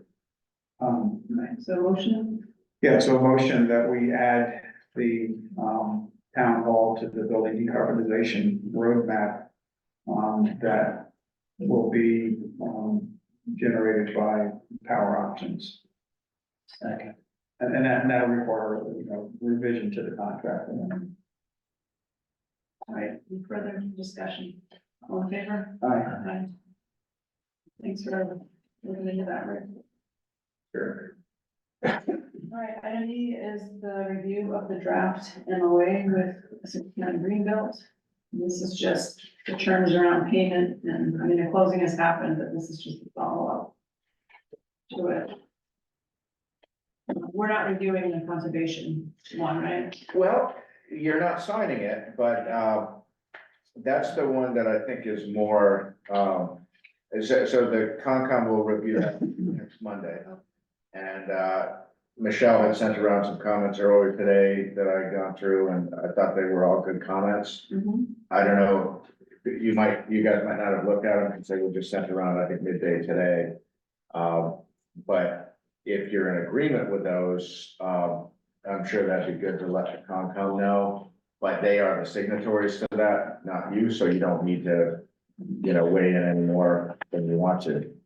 I did not review them, did people review? I read them, I don't want to say I reviewed them, like I say, the transactions occurred, so I'm not sure what teeth this has, I think everybody's in agreement, so. Well, the first one does, because that's part of the ongoing monitoring. So the first of the two MOAs is important, but it's important to Concom because they're the monitoring, or they're the holder of the CR, so But the work will actually be performed by Greenbelt. primarily, yeah. So I think what Michelle had done, there's a similar agreement in place between the commission and Greenbelt on the Coffin Street conservation land. So she looked at them side by side and found language that had been put into that one that wasn't in this one. And that a lot of her comments were along those lines of, hey, this sentence or this sentence fragments in the Coffin Street is not here. Do we want to add it? And everything she said, I said, yeah, I either thought, yes, it's definitely an improvement, or I don't see a downside to put it in. So, but yeah, the commission's the signatory. They'll meet next Monday. So if you have any, if you look at what I forwarded around, I think, this is a good example of the kind of value that Michelle adds that, Yeah. we're gonna miss. I just had one question, because they talked about the economics of what they call the recitals. Does anybody understand the whole dollars going in? It was 1.9 million.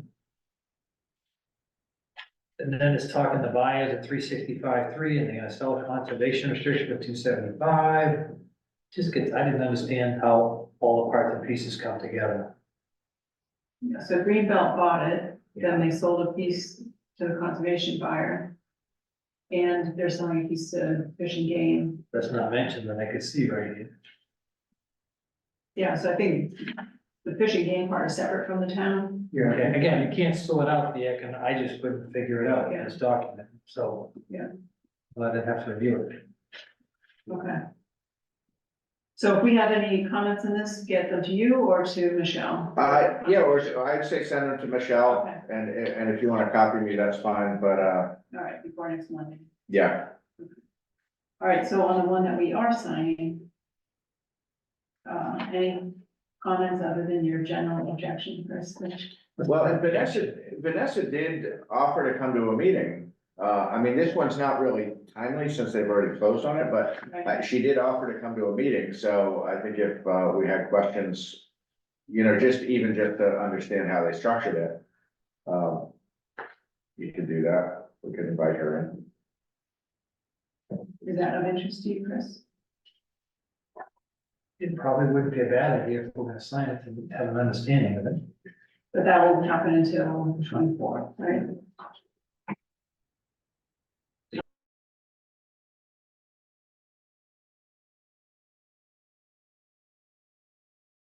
Oh, no, I thought you were, okay.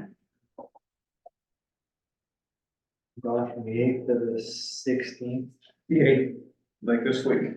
Yeah, Saturday. Saturday. Mhm. And then come back later on the 16th, and then I'm going on the 20th, 17, 18, 19. Oh, okay. I was thinking because we scheduled a meeting for the 24th, that. Yeah, all right. Do you feel strongly enough about this that we should wait? Other than the financial I don't have secret, strong feelings about it at all, I'm just Yeah. curious. yeah. Rick, Yeah. what about you? I don't feel it's necessary to have Vanessa come in, quite honestly. Yeah, I agree with everything that Greenbelt agrees with and the town agrees with. Right, and I understand your question, Chris, because it isn't clear. you know, they paid 1.9, and then, I mean, there is no reference to the, Fishing to game. the fishing game land, but in a way, that's, Angus, I'm not sure that's our business. Angus can get you this stuff from last year about how the dollars flow. Oh, and we actually, yeah, I mean, it's just not saying for the CPA application, or? it's just not in this You've document. discussed this before. Right, but it's not in our document that was, It's not important, it's not. that's what I was just saying, it's not really our business. You know, Right. it doesn't impact us. It's like, Okay, so when I'm signing something, I like to know what I signed on, that's all. Yeah. All right, I mean, it's an option, if you wanna hold off, we No, if you guys are comfortable, go ahead. I mean, who's reviewed this for the town, I guess? Angus. No, I mean, in a cursory way, but no, Okay, no, Had I Michelle look at it? what? Did Michelle look at it? It was sent to her, she didn't provide comments, so I don't know, I think she was probably more focused on the monitoring one, so. You know, I don't think there's huge urgency, it might be that, you know, you could have a conversation with Vanessa this week and just if it's really just for edification to understand it, as opposed to something material. Would you be willing to reach out to Vanessa and ask your questions and then send us an update? I'll take it as a no. I don't have specific questions, other than the numbers don't align, Right, I but don't- that seems to be important, so if you wanna do that. I think 1.9 million is important. I think when it went to, when it went through the Community Preservation Committee process, I don't know that they had everything worked out in terms No, of it was amounts. still- I think the ask for the town was clear, the amount the town. was And in general, that's all I should responsible. care about, I understand that. Right, so I don't think in terms of like, you know, the fish and game and what amount was gonna be paid, I don't remember ever seeing anything with all of that detail. I think it was the town was being asked to pay X amount for a conservation restriction on. Well, she did present it at one time, but that's, I know, Yeah. it's fishing game was 400 grand. yeah, but there was a presentation at one time. Yeah. I'll go forward with it, it's an odd document. Yeah. So have we signed this type of document on other? Probably not, because there wasn't the same number of parties involved and. Oh, what about Coffin Street? I don't recall. That was a very complicated deal, so. That was, that is we may on have- complications, okay. So has the town written the check for the 175? Yeah. I hate this. Yeah, You got a document to sign, suppose you said, I don't like that, what are you gonna do? Oh, wait a second. No, I think I'm thinking of, Sawmill Brook. No, we closed on that in December. No, I don't remember signing. So then Essex County has funded the whole thing somehow. Yeah, no, Yeah, I do not yeah, remember they signing funded up to on. begin with, and then they immediately parceled out the fish and game, piece, and that was only, did you say 400? Well, that was only 400, I thought that it was substantially more than that. I could be wrong, but I thought fish and game paid more than that, but. I thought I was impressed at 400. so. Right. yeah, Anyways, okay. So, sure, why don't we ask Vanessa to come in? Yeah, I think it's not a bad idea, and this is a property that there were a lot of complications, there were a lot of moving parts, you know, right up until the 11th hour, you know, with the A&R plan going to planning board, you know, Mhm. it's, yeah, I think it's a good thing. All right, so Sue, we'll invite her to come on the 24th. Yeah, Except, Chris, you're not gonna be here on the 24th. 24th you will. Oh, okay, I'm stuck. You trying to get rid of me, Ray? So I'm just wondering if it's gonna be a moot point by then, or whether we still need to have this MOA. It may be, but Okay, how about if I follow up with her and just sure, express the questions that we had and see what. No issues, just questions. Yeah. Doesn't say what has to be signed by, does it? I mean, we already missed the closing, so. Yeah. No, we didn't miss the closing, but it's passed, yeah. Okay. All right, good. Review the proposed, grade. Can I ask one question? Sure. Do you ever take stuff like this and pass it by council, town council? Ever, sure, every time, no, Yeah. no, Our And budget that's- should not absorb. yeah. It's just, Yeah, it's partly a financial issue and partly a bandwidth issue, not just our bandwidth, but town council's bandwidth. We have them working on so many things that, and just, I mean, this is part of, Chris made this point earlier in the meeting about rushing. And you're absolutely right. I mean, between Evergreen Farm and Sawmill Brook, like, we've put in so much time on those two land deals in the last 6 months. And it does get muddy, like, I mean, we even remember Sharon we were looking to KP to get us comments on something. She said, I gave you, no, you did it on the, we're doing so many deals at once. Mhm. And they come together so quickly that it's. so the reason I ask is that Yeah. it's two forms of reviews, by council.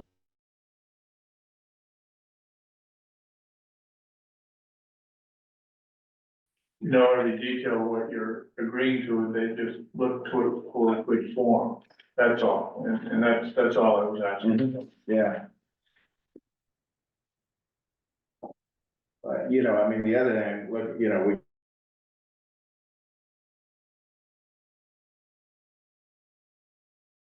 Like, we're Yeah, yeah. constantly, no, I know, but as I'm looking at it, I'm like, Jenny hasn't seen this, and she's the one who's gotta cut the check. At the closing, normally, like with the Sawmill Brook, the closing December 15th, we started working with Greenbelt 8 weeks prior to make sure the check was cut, it was put in escrow, like, there's a lot of choreography that goes into that, and I don't remember any of that happening on this one, so I think, pausing and Okay, is not a bad idea. all right. Yeah, I mean, that's sometimes a challenge I have, is I get things, I drop them onto the agenda, I put them in the packet, but I don't always.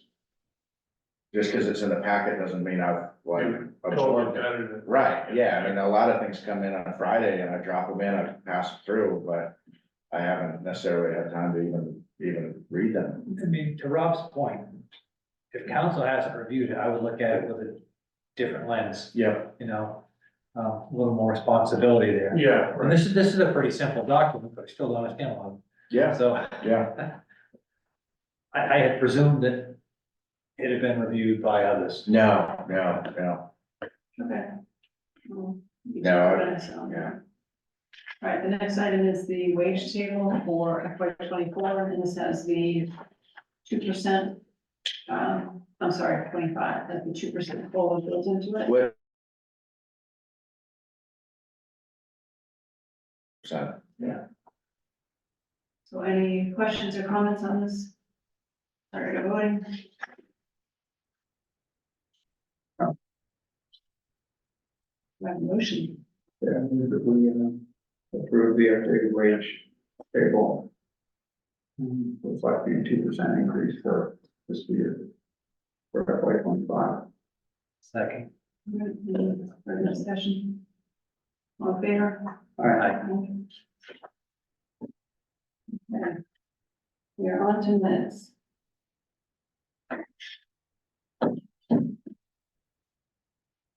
Start with the. That. This was the short meeting we had on the pipeline project. I had a couple on item A. What? Who wrote these minutes? I'm not sure. Because who was at the meeting? if it was recorded, it would have been Max. Oh, so Max put them together. Okay, I assumed you had done them. Me? Yeah, No, because I saw you writing at the meeting, and I thought you just put them I together. wrote the list and sent the follow-up email Okay. to Duke Police. Okay. There are a couple things that just aren't correct in here. Let's see. This is a pretty dense paragraph, so. About 3/4 of the way down, environmental issues of concern with regard to the water side location. Oh, that just means being next to the river, I assume. Put that up there. Yeah, I guess that's fine. A little bit further in the bolded area, the orders of conditions laid out by the DPW, that's a specific Concom term, but that's not really, DPW doesn't have an orders of conditions, so it could just Oh, say, and listed there. yeah, by the Requirements. requirements, yeah. Couple of sentences down, socks, that should be, I assume, silk socks or sacks, I'm not sure what, Well, he called them socks, that's why I said it means. yeah, just silk socks. Let's see about the role of that athletic socks on. Yeah. Talking instead of sacks or something. No, it's socks, just say silk socks, just so it's clear. It's spelled socks, S-O-X, all right. Yeah, sure, Oh, if you're a Boston person. yeah. No, I think that is how it's Yeah, spelled. okay. Is it really that? There's two X's, I think. I could be wrong. Make it three, come That's on. what it's gonna be now.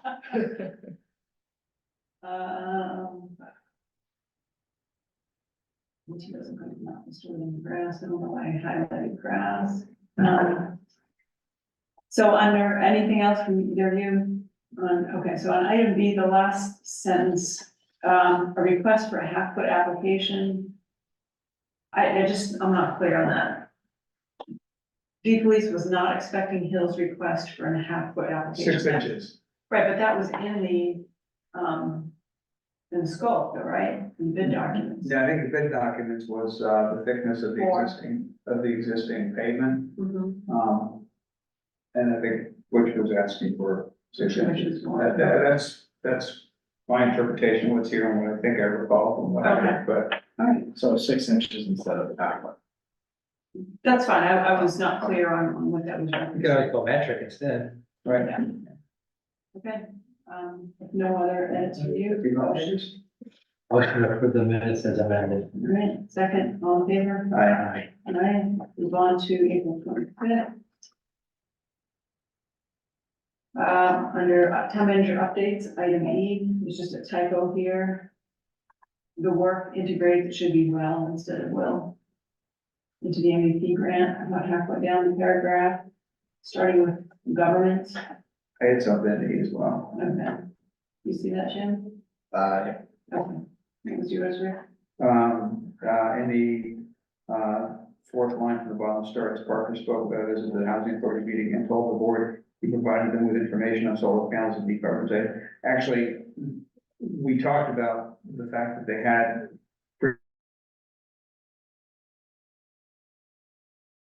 I didn't tell them any, I didn't give them any information on solar panels, they just, referenced the fact that they had, at the previous meeting, approved. Maybe I provided information here. Oh. Told the board he provided. Now, as I reread it, it makes sense, it doesn't make sense still, but it's, I had now. Told the board he provided, I made these notes 2 weeks ago, so,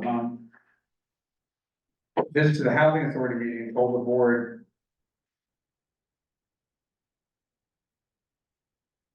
And prove it. Yeah. Told the authority, boy, this is kind of gibberish, right? So what I did is I, just explained the decarbonization planning process to them. And then I referenced to this board that the, housing authority had, at their previous meeting, approved having solar panels installed on their roof.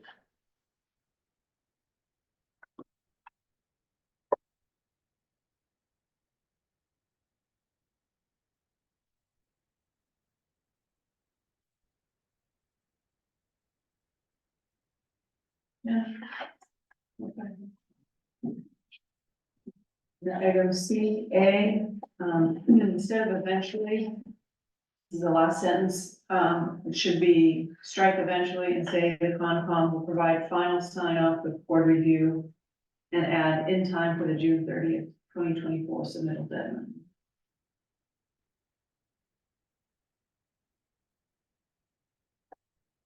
That's right, June. June 30th, 2024 submittal deadline.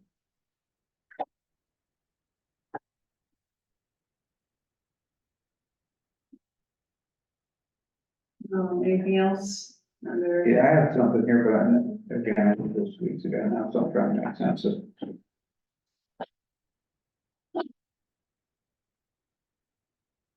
What item are you on, Rick? C, D. Okay.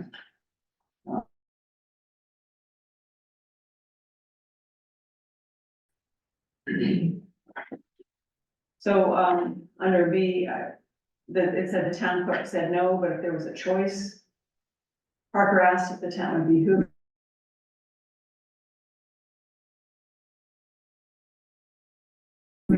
Um,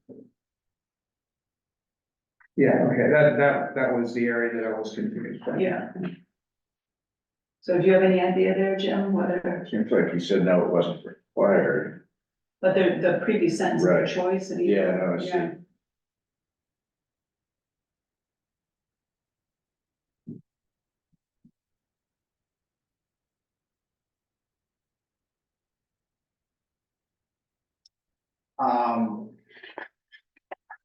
What did you say no to? Oh, I'm saying that it wasn't required for the town to pass a bylaw. But we still have to, we don't adopt the MGL. Yeah, we don't have to adopt an MGO, we don't have to adopt a bylaw, the rules exist as they exist. right, it's a state law, so we don't have to adopt it. Right. Right. So the town clerk said neither is required. Maybe. I think what he said was, the town clerk said, he probably did say no, but what he meant was, we don't need to adopt it. Okay, Adoption not required. He literally probably did say no. okay. Right at the end of that paragraph, and I'm just reading for the first time, but, I don't know if I said that, but I don't. This is as to whether the board would be basically the party overseeing these dangerous dog hearings or not. It said in his experience, select boards have been judges in these cases, but it felt important, I don't know, delegate the responsibility of another entity. Yeah, you didn't say that. I don't think I said that, because my opinion is that it's one of the hardest things a town has to do. Yeah, And that it really should fall unenviably to the chief elected official. on the highest paid volunteer. You know, as the elected, you know, because I think it's, you know, to have to potentially. Yeah, I believe I suggested that. Somebody said it should not be the select board specifically, that's. So I had said that that's what the trainer had suggested, being so that there's not a no potential no conflict. back and forth, like, so that the whole idea is that when it goes to a clerk magistrate, the first thing they decide is, was it a fair hearing? And to keep it in the realm of a fair hearing, she suggested have one person, so that that person can't have a discussion out loud on what's fair, what's not. The idea would be you three would have a discussion. Mhm. And if a clerk magistrate finds that that discussion was unfair to the owner of the dog, that they would reorder a hearing.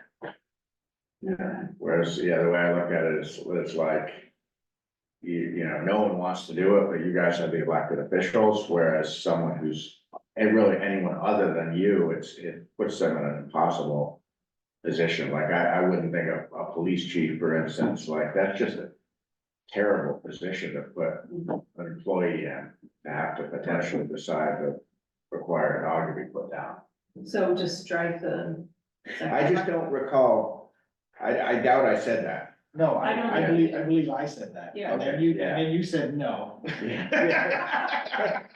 So it doesn't need to be verbatim, you know, but, I can. So let's just strike from back on. I was gonna say from. yeah, just, but, that whole second part of the sentence doesn't add anything. Yeah. This is not a transcript. No. No, but we don't have incorrect information either. Yeah. Because when people go back and they say. Angus No, said no, this. no, right. Meaning you don't have to worry about what you're Yeah. replacing with. No, right, yeah. All right, item D, A, first sentence, the committee's been, or the body met for the first time in January, not in April. Item B, the board has no role instead of little role. First sentence there, in the assessor discussion. I also wondered if you, if your intent was, or if you were happy with the word sympathize there, where it says read sympathize. Is that the right word? I think that's too strong. Acknowledged. It seemed to me you might have empathized, but not I think necessarily. I sympathized. acknowledged. Acknowledged, okay, Yeah, okay. got that, Jim? We had acknowledged. Jim sympathizes with you though. Yeah. And then. And second to last sentence, I'm not sure that's accurate, things, Which is this one? this is the next item C on the Okay. questionnaire.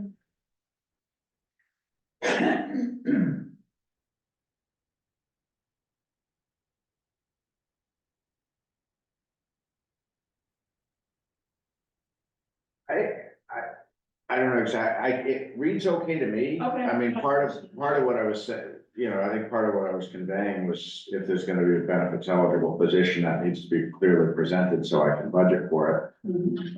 That was the previous discussion we just discussed. Yeah. earlier. We're all here, we're all here. All coming back, right? I would say that the board felt comfortable with the plan is too strong, because we had a lot of questions about that, right? What do you guys think, the last sentence? Yeah, I agree with you. So maybe just, should we strike that whole sentence, or? Yeah. let's try. Or you can say the board, on periodic check-ins. Yeah, just the felt in the butt. Mhm. Okay, No, to buy. So my guess is, so my guess is somebody probably said, okay, but we should have periodic check-ins. Which was interpreted, we felt down. yeah, We're always comfortable.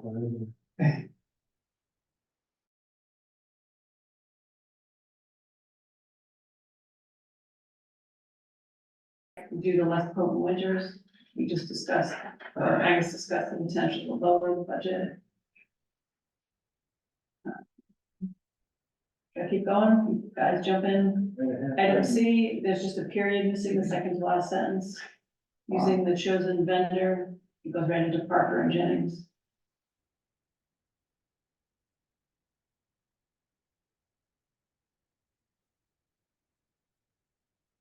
Down to general discussion, F and A. There's a sentence halfway down that says the moderator felt water department's budget was being micromanaged. I know she said that. Is that something we want to let stay in the minutes? Yeah, no, that's, Well, she said that, why wouldn't? well, because a lot of people said stuff that aren't in the minutes here. I mean, is it relevant to the discussion? It's not, you know, the context of that statement is missing.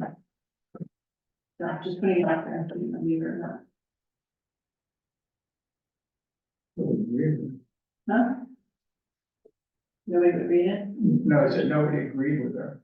Yeah. Nobody acknowledged the agreement. Put it that way. All right, so I'm not hearing any objection, we'll leave it. Okay, fine. Okay. On item B, on the telecom.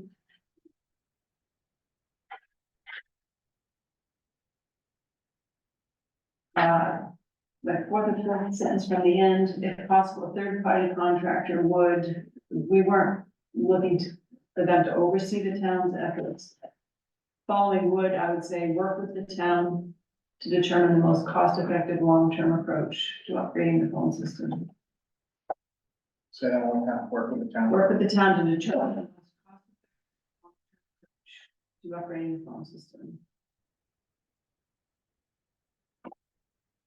If that is acceptable. Sure. You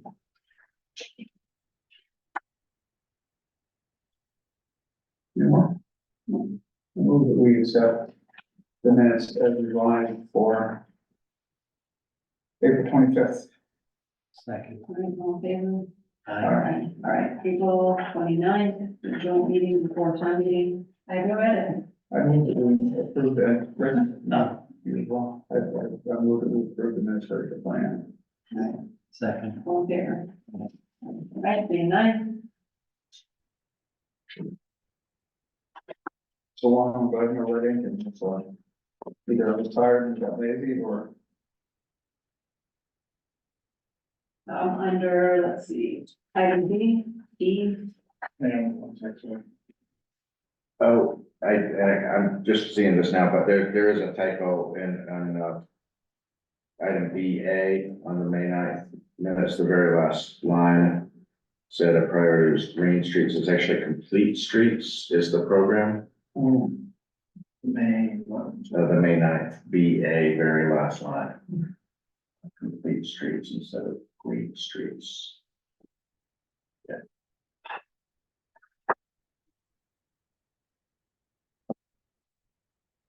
Okay, item B, last sentence, second to last sentence, produce increased costs.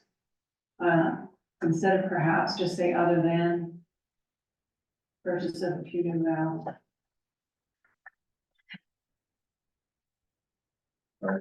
I get Item F, the first sentence says we received the appropriate notification, but that's not correct. It was not appropriate, right? That's why we. That was determined after, I think at that meeting, it was considered, I don't know. that's fine, you can change that, no problem. Maybe just say receive notification. Yeah, I would just strike appropriate.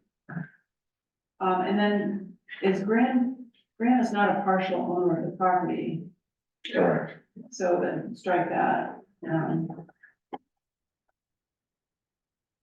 Just say Grant Bachelor had agreed to recuse himself from any activities.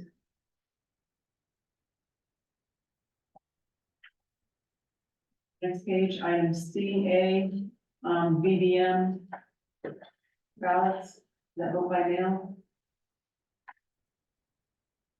I haven't seen that acronym before. What number? CA, Yeah, it would be. Yeah, that's what I meant, yeah. all right, could we spell it out? Yep. For those not in the know and voter lingo. I don't even use that acronym, so. All right, any other comments from you? All right, item E, Oh, sorry, J, hold on one second.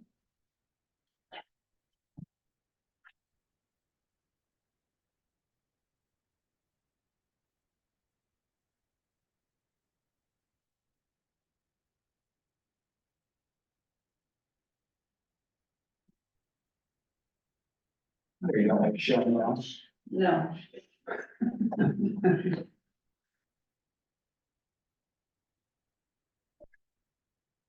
And E, J. Yeah. Instead of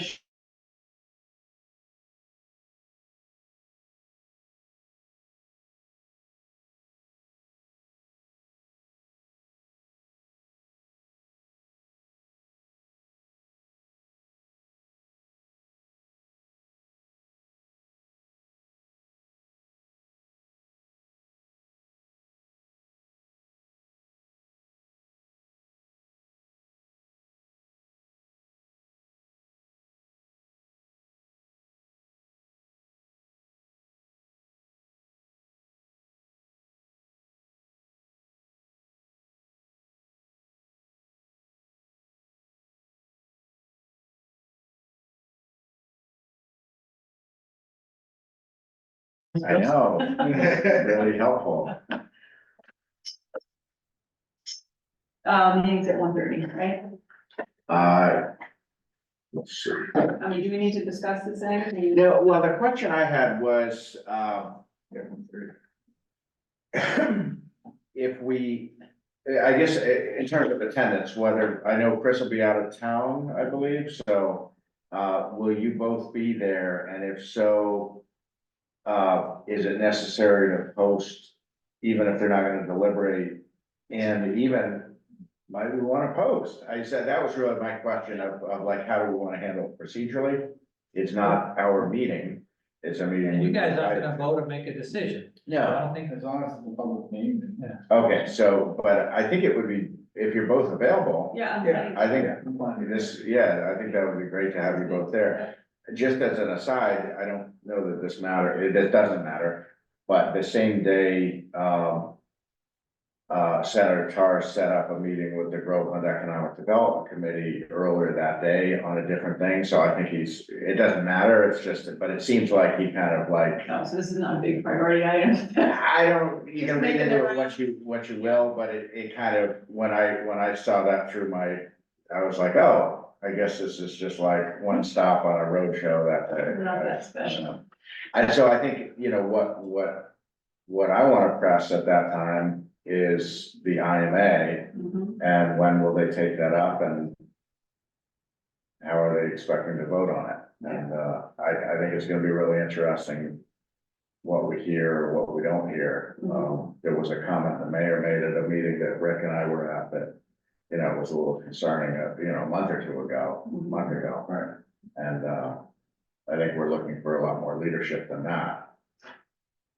So, you know, hopefully with the audience of the senator and whoever else shows up, there can be some, you know, shared expectation that we're gonna work together and bring this thing. Yeah, I guess the question in my mind, you know, thinking about that last meeting, you know, I mean, without being confrontation.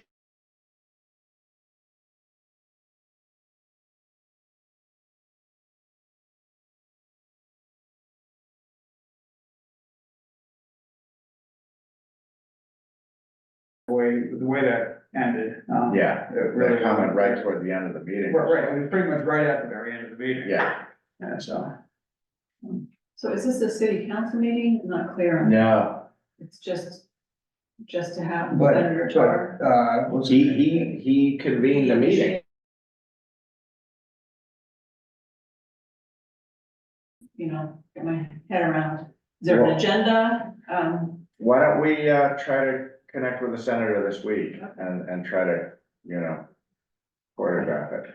That'd be awesome. Yeah, all right. So, the, chair of the city council is going to be there, right, Cameron? He was on the invite list. Yeah. Will he show up? We don't know. Right. Okay, good. Item B and C are just follow-ups on the bylaws. The animal bylaw. My thought was there were a lot of people that stood up and had, you know, good input. Are you interested in reaching out to them and asking them to work on some kind of, you know, compromise / resolution? Where are you seeing this now? On the agenda. Discussion. There's no materials in the packet. Oh, okay. You pointed to me and asked the question, I don't mean, you meant generally as a group or just me? No, I meant the board. My comment is gonna go back to Angus's task list, if we're already overburdened. Do you wanna jump on these two right now or just let them sit? There's no, Well, I do feel some sense of urgency on the dog bylaw, given that the animal control officer asked us to, you know, take some action and make her job easier. And I think it's fresh in everybody's mind, especially if we are gonna ask people who stood up and spoke at town meeting. That was my thinking on it. If you wanna hold off. I guess my question is, where does it go? You can't just say same animal bylaw again. It would be. No, it would be asking them to come up with a solution.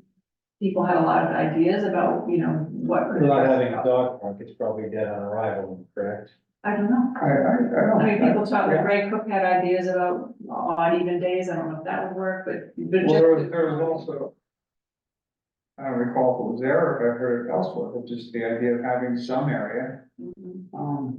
where, you know, some accessible area, not, I don't mean, handicap accessible, but just some area that isn't, you know, way out in the boondocks where you have to walk 2 miles just to get there. Right, And where there is parking available, have some area where people can bring their dogs and let them run free. So what, it's really not the bylaw, it's the accommodation of letting dogs roam free. That's the significant difference, that's what I'm saying. I mean, but that, potentially that would have to be added to the bylaw, if that was gonna be. You have a list of people you wanted to discuss it with. Yeah, I mean, I could go back and listen to it, but Ray Cook, Deb Hamilton.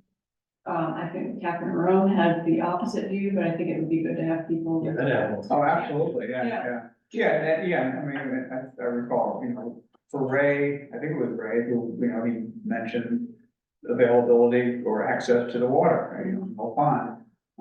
Some people want some, that, some people won't, yeah, so I mean, I think we need somebody from all interest groups. So on both of these, can you make a general public request if people are interested, and then specifically to the people that you recall Yeah, having, so that they don't miss a general request? yeah, I know from the town meeting discussion, I pretty much wrote down everything everyone said. okay, so, I didn't know everybody's names. yeah, But you guys will know everybody, so you'll but I can scan in my notes and send them around, because I pretty much.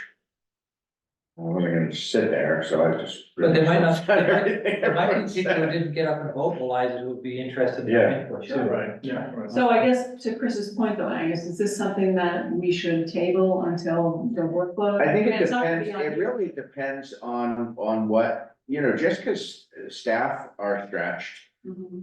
It shouldn't prevent if there's a group, kind of like with the Wright Farm, if people wanna organize around an issue. I don't wanna stand in their way. Yeah, I definitely wanna be leery of like committing much staff time when there's other stuff that's not getting the time it needs, but. If there's a community will to do it, and if a board member wants to jump in, that's great, mhm. but. Should we wait until after we talk about priorities to decide? I think I would, I just, Okay, the right to farm bylaw, to me, again, also needed to be curated a lot more than what it is, and it wasn't. They did a good job, it needs a lot more work. You take on 2 more of these, that also gonna need a lot of help, it's gonna bog things down, I yeah, think. all right, well, are you good with that? Yeah, I'm Right, fine with right, that. first. Yeah, The hunting bylaw, I think, is a little bit different because, well, not that Michelle's leaving, but the open space committee specifically said, we will come up with a plan. But Carol Decker has experience and, I mean, they committed to doing that and Michelle was gonna help them. And that's fine if they wanna do that, they Yeah, can just so- present it, we don't have to give them the charge. But I do think they offered to do it and I wanna call them and say. Well, that's fine, that's, Yeah. you can just call them up. So that's not even changing the bylaw so much, that's giving us or the select board a program or a method to evaluate requests. So I would like to follow up on that, just to get one thing off the, I don't think it gets it off, because how we evaluate is one thing, we don't have criteria right now, so it's. well, so they're gonna come up with. a Right, but criteria. I think it's a bigger issue than that, what parcels of land in town should you allow hunting on is my comment, Yeah, and that's a much broader discussion. all right, so perhaps we should table both until after we evaluate. Until you can get a breath of fresh air on some other things, These are gonna be around for the next 6 years, I just, but nothing changes, it's, it does, there's no negative that's true, effect. but the dog one is bothering me because. people are Technically, so- they also gotta be on a leash on the voice control, so she can still write them up every time. So neither one's the end of the world. Right. Is Some of the is other that the players- standard, if it's the end of the world? No, does it trump any of the other items on the work list? No, yeah, I mean, to me, the hunting one in particular is, I don't see that it's been a problem, so 1 or 2 people a year might come and ask, and if we just say, no. and we say, sorry, no, okay, that's, and at some point that'll hopefully be resolved, but Mhm. if that's the worst of our problems in life, then, or in the life here, then we're doing pretty well. Okay. On the correspondence, I had one thing I wanted to bring up, I've received 2 emails from middle school students to the select board email address, this is around the time they have their civics project. One is wanting us to, be a proponent of food waste recycle composting, which, has already come up in town. The other is to do something about the traffic in front of, the middle high school. So I'm just wondering in general, I'm anticipating maybe there'll be more students reaching out. I remember this happened last year. So it's some project they have in 8th grade. So just wanting feedback on how you want to respond to these. Stay out of the road, eat more food. Well, the question that they want us to implement food waste composting at the high school, just.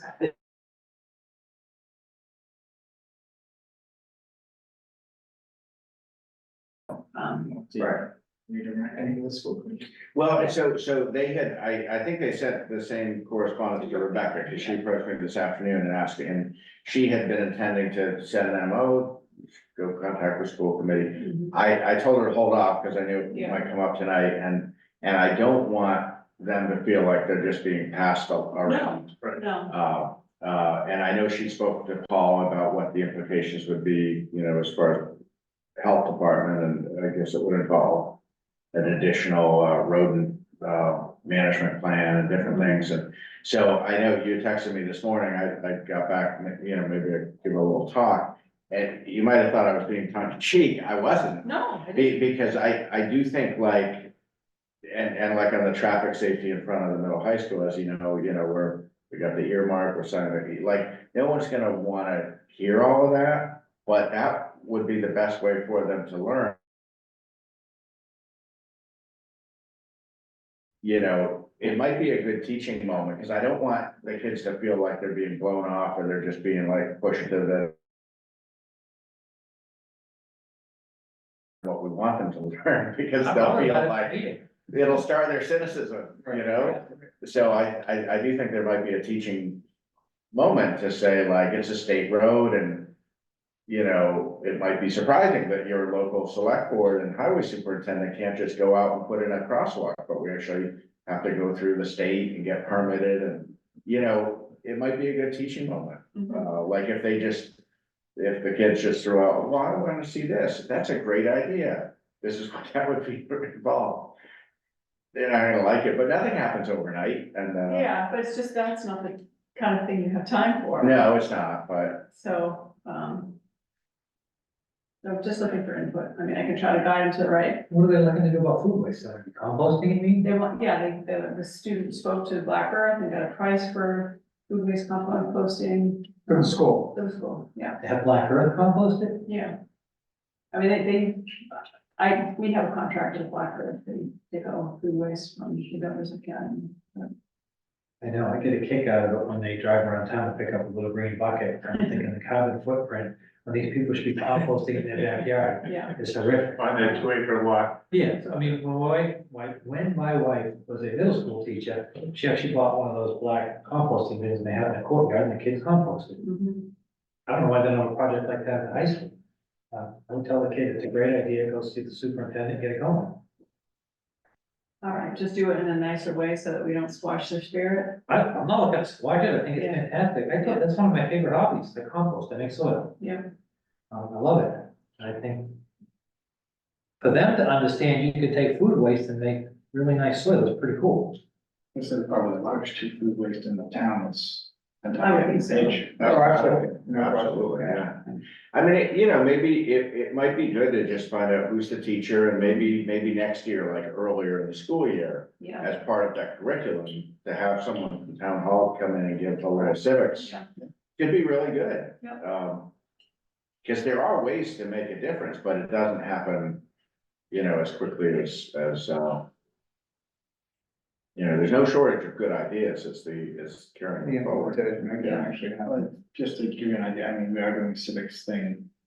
Beginning of September, the 3 town clerks plan to do voter registration and, Oh, the design for yeah, so the the idea would be, tag or- no, for the, I voted sticker. Oh, So let kids design an I voted sticker that would be only given out in Pentucket towns. Mhm. And then we announce the winner right before the election, so Oh, cool. kids who registered or turn 18 can come and vote and get the sticker and stuff like that. All right. Good. Anything else, Angus? It's Correspondence? a 16-year-old. I wasn't gonna say that, I've been biting my tongue. You can register to vote, and we'll put you in the list, and when you turn 18, you're registered to vote. Just, and correspondence, I sent it around today, you might not have seen it, but this mass broadband initiative, I don't know if that's an issue in West Newbury. I do. I think I saw something about it, but I think I immediately dismissed it because I didn't think it was relevant, but tell me I'm wrong. Well, I don't know, I don't know, because, you know, I did look through some of the materials, yesterday, and there's certain like, anchor community institutions, which is not the greatest word to me, but things like the library and schools, and, I mean, I think of anchors. Anyway, but yeah, they're trying to identify statewide any and every single place in the entire Commonwealth where there's not broadband access. Right. And so the way to do that is for people to self-report, and to do it, you have to do it 3 different times. So basically, the role the town has is to help get the word out to residents. So if there's places that they can't get broadband, that can get basically mapped, and that the state can then try to use that to fill the gaps. Yeah, so is this something we have to do something? We are unique. We were, I think, the first community in the state for Verizon to roll out Fios. We were either the or one of 2 or 3 test communities in the state for Fios. We already had Comcast. So we were Those are both probably, townwide. yeah, townwide. So we were, if not the sole first, we were, among a very small select group to be the first in the state to have 2 broadband carriers available. And then, there's whatever else, I guess some people, I don't know if everybody still uses, satellite or, but we are not a place where there's a dearth of broadband available. We're the opposite. Right, yeah, exactly. We have enough here that I think broadband carriers, because it seemed as though Verizon in the last update, they sort of wondered what in the world they were doing here. Mhm.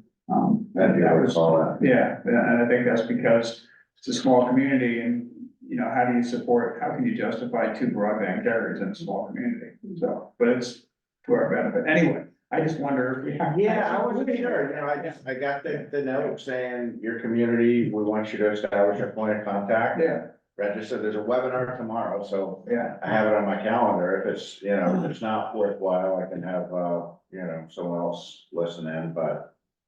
Yeah, I don't know. I mean, I probably shouldn't have made the judgment. I just. No, think I that's said- fine. You might be right, I don't know. This is not what they're chasing. It's not They're that- chasing the rural. Yeah, it's not the hill town. Western end, yeah. It would shock me if this was worth your time. Right?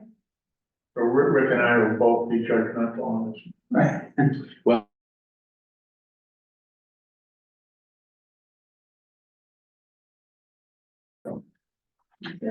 Make a motion to